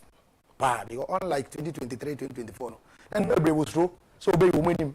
But in that openly, people are campaigning. I don't against contest. Okay. I'm not talking trade. Contest there, because watch what doing so much. This is a smart one. They think they will manifest. And today, you have to go in and must also follow us. Because central region, make my catch central region for others say. But if we say, fenim mo na wo bi. And then go create Japan central region. Because they been one time we preach here pa. Then this time central region only go there one year in Japan. Oh yes, the MPP party we share leadership now. Apart from Harris to be a chairman 2004 to 2002. I was on my power after or the size. Harris if you want chairman MPP new or central region say sa leadership pro OPB. One over chairman ya me offer Buti Obia's first vice. Afina honorable 7 as I'm about open national chairman. Na me brother Buedu. But president Adibia and this for the past of 16 years in this way the Wabamu Niano or vice president to be central region. By MPP this time the president of central region. This time, before more president from Central Region. Yes, and the vote because reporting voting party. Anytime a Central Region voting, maybe could be a president. Check the history. Anytime Central Region, one side will be a president in FIBA. In the Central Region, this is the only chance I have. In Agyapong, the age is not on his side. 66 this year. And the only chance here, young guys also party will be to the Abu Dhabi MMP party now is solid central region as opportunity we are. Because we can't compete with other regions. For central mention the any constituency I will not buy to build the boys be all. CEO level another day, ministry appointment another day. You can't mention any. It's a pathway chance I win. This is the end day a different region. Near commander camp I don't think it's we should also start building a certain empire in central region. Because Obi only call UCC, only call Winneba, But go to other constituencies, other region. What minister? What common DC grandma will be? And it's a fact. Go and check the records. So it is time if they come together as one body. So the Japan is the only goal we have at the moment. Let's use him. You put the central region. Brother, trust me. Vote central region. Papi was with 2016. We did a lot of things. But says I can force it. Force it. So yes, I'm inside the city in Anna. All right. In this case, Mamenda was say Obaye na eda yebeba beshiano. You will come and tell me the reason why in tia minimeti for na mahwefo. The reason why in tia wo for say Kennedy or Hine Agyapong is the only gold within the new patriotic party. Mamenda was say Obaye. All right. Enti mene abanfo apia ena mene no edi enkomo nyankopo ya adomo a yebehwe na fe producer ne bedi nkomo na fe ya hweda obetimi asan ababiem enti yebedi nkomo bebre na mensa kakra bi ewa ha na krata na ewa ha no Albert Asumani ebeba na just 5 minutes yetimi edi ho enkomo na ya hwe ba bi akrata no efri adwuma poti akrata no pese wodi na fe ye hu ne poma sibere na yatimi asoro odwumade ne so opani ma mensa ho akwa babiem krata bia ba be kamensa didi kan krata no himfa ne free na ne botaye ene sei misankum sesia na ye intercept sa krata na krata no efi Accra High Court eye interlocutory injunction will be serve on MPP Congress and as an national delegate conference on Bayan from Ochana. Ekusi date no 18th to 20th July. Na nipa mienu anomusiu MPP on dem akoko here. Sam Sudin Idrisu. Shamsuddin Idrisu, house number WA55 Moshi Fong Walwale. Yes. And second yinon so Boatin Kujo. Yes. House number BA122 Bantama. Yes. And just say Kumase. Yes, Kumase. All right. Enti na motion in say or say I am the second we are Boatin Kojo die no. Yeah, Boatin Kojo BA or say Kumase in the Ashanti region of Ghana make oath and say as follow. Yes. 1. That I am the second plaintiff, applicant and deponent hearing. 2. That the matters deposed to in these affidavits are within my personal knowledge and belief. Yes. 3. That I have the consent and authority of the first plaintiff applicant to depose to these affidavits for myself and on his behalf. 4. That at the hearing of the instant application, counsel for the plaintiff applicant shall seek leave of the Honorable Court to refer to all process so fulfilled in the instant suit. 5. That I am a card-bearing member of the defendant in the Bantama constituency in the Ashanti region of Ghana. That I have attached a copy of my new patriotic party NPP card and marked same as exhibit BK1. Now 6. That the actions, conduct, membership, structure, organization, procedures, and activities of the defendant, respondent, are governed by the his constitution. By the constitution. Oh, okay, then I was okay. By the constitution of the new patriotic party, herein after called the constitution. That I have attached a copy of the NPP constitution to these affidavits and marked same as exhibit BK2. 7, that per the constitution in every year at least 4 weeks prior to the regional annual delegates conference, there shall be a constituency annual delegates conference organized by the party in every constituency.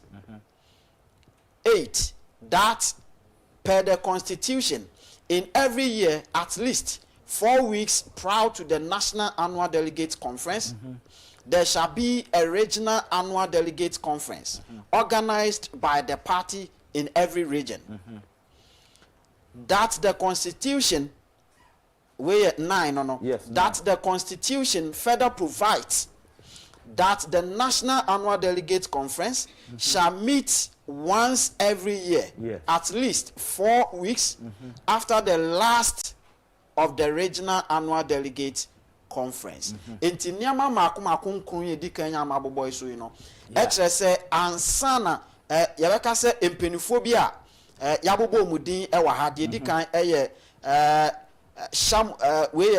Shamsuddin Idrisu ono efri walwale yade kan kanasem e na boatin kojo wo mo kire se wo mo de injunction to eye national delegate conference na eba so because anytime we be answer delegate conference national one because no omudi can organize it be within the constituency 4 weeks answer national one answer region yeah constituency we constituency 4 weeks before be region we region 4 weeks and so about national it one concern they say before you do annual delegate conference no constitution make provision say SSA we constituency delegate conference we top to bottom to top na me here no we constituency delegate conference now about regional delegate conference ni nyina constitution is 4 weeks after until before so about annual delegate conference say no SSA why regional delegate conference 4 weeks before obey we but omo concern they say party no anye constituency there party no anye region there anomaba abeye national there enti we ni top to bottom enti na cheso party na gumra so constitution ono anembra no wabu enti no the constitution no attach as exhibit say the court na nkasa e share constitution provision na obewu say constitution na nkasa e state say SSA before obeye annual delegate conference no na why constituency na regional wie but omo susuye mu no party no abusa amra ne so enti no omo de omo krata akoma court say onfa ehento party ne so na omo njai de omo beye national no no omo nkoye constituency any region nwie because sada constitution no eka untumi ensori ase wo pese oye but Ocean people constitution the only time I obetimi aye conference saying wonye constituency na wonye region no eno no extraordinary delegate conference but this is not an extraordinary delegate conference you know MPP constitution state say before obetimi aye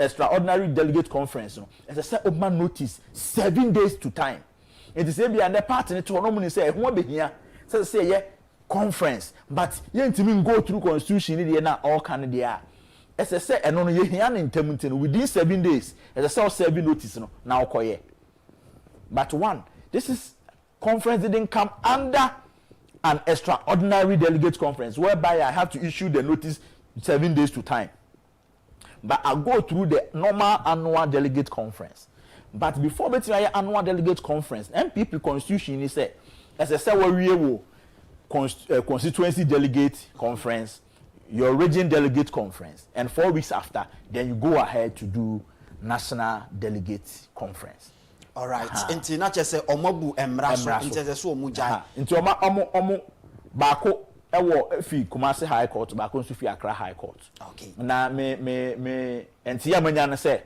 they have duly served the party ama party mpanimfo me no ka say omonsa aka injunction no okay nti akase party no be di hu dwuma nti yen as media house no ye de ani be di akire na ya hwe hawa enema be korea say that say party no bi as omo be frɛ omo si omo no na bi omo no madi nkomo ana say esese omo twen sensen say de court ne canon so a omo atwen sensen ewiansu ye kofa ho etimi say enema so koso a omo hyehyɛ preparation koso ye ya ko secure ye place a nyame ya adom a Saturday ye be cover na live that is if say baswa because ye nsurumra yeah we de ba me akonya no em say mpanifo ka say ba sacred so mfa so ne de free ye ba minti free ba ko ti free sa one hair free in the assembly there be we bet 2 minutes we harmless free and yet it has nothing to do with the discussion and then me yonku bi pa ne birthday me ne call secondary school e won kwatia Presby senior oba in fact make sure SSC no timechi nti oya madam from school and we've remained friends your friend Rahel Asiedu Rahel Asiedu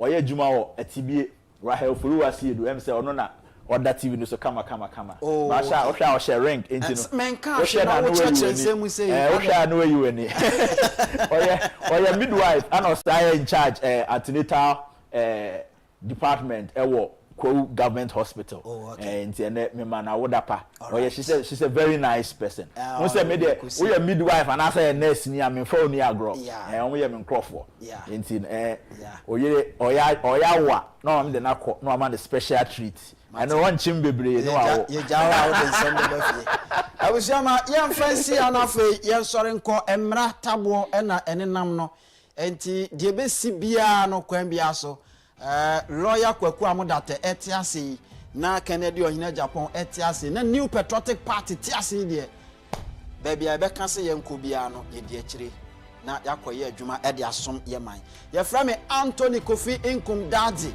Mr Inkum enemy din Sinupei ye kan senia etie ma ye na wase se watimi aka ho Nyankopon ye adom a na se bibia ansesa adwada ye be hia we are out.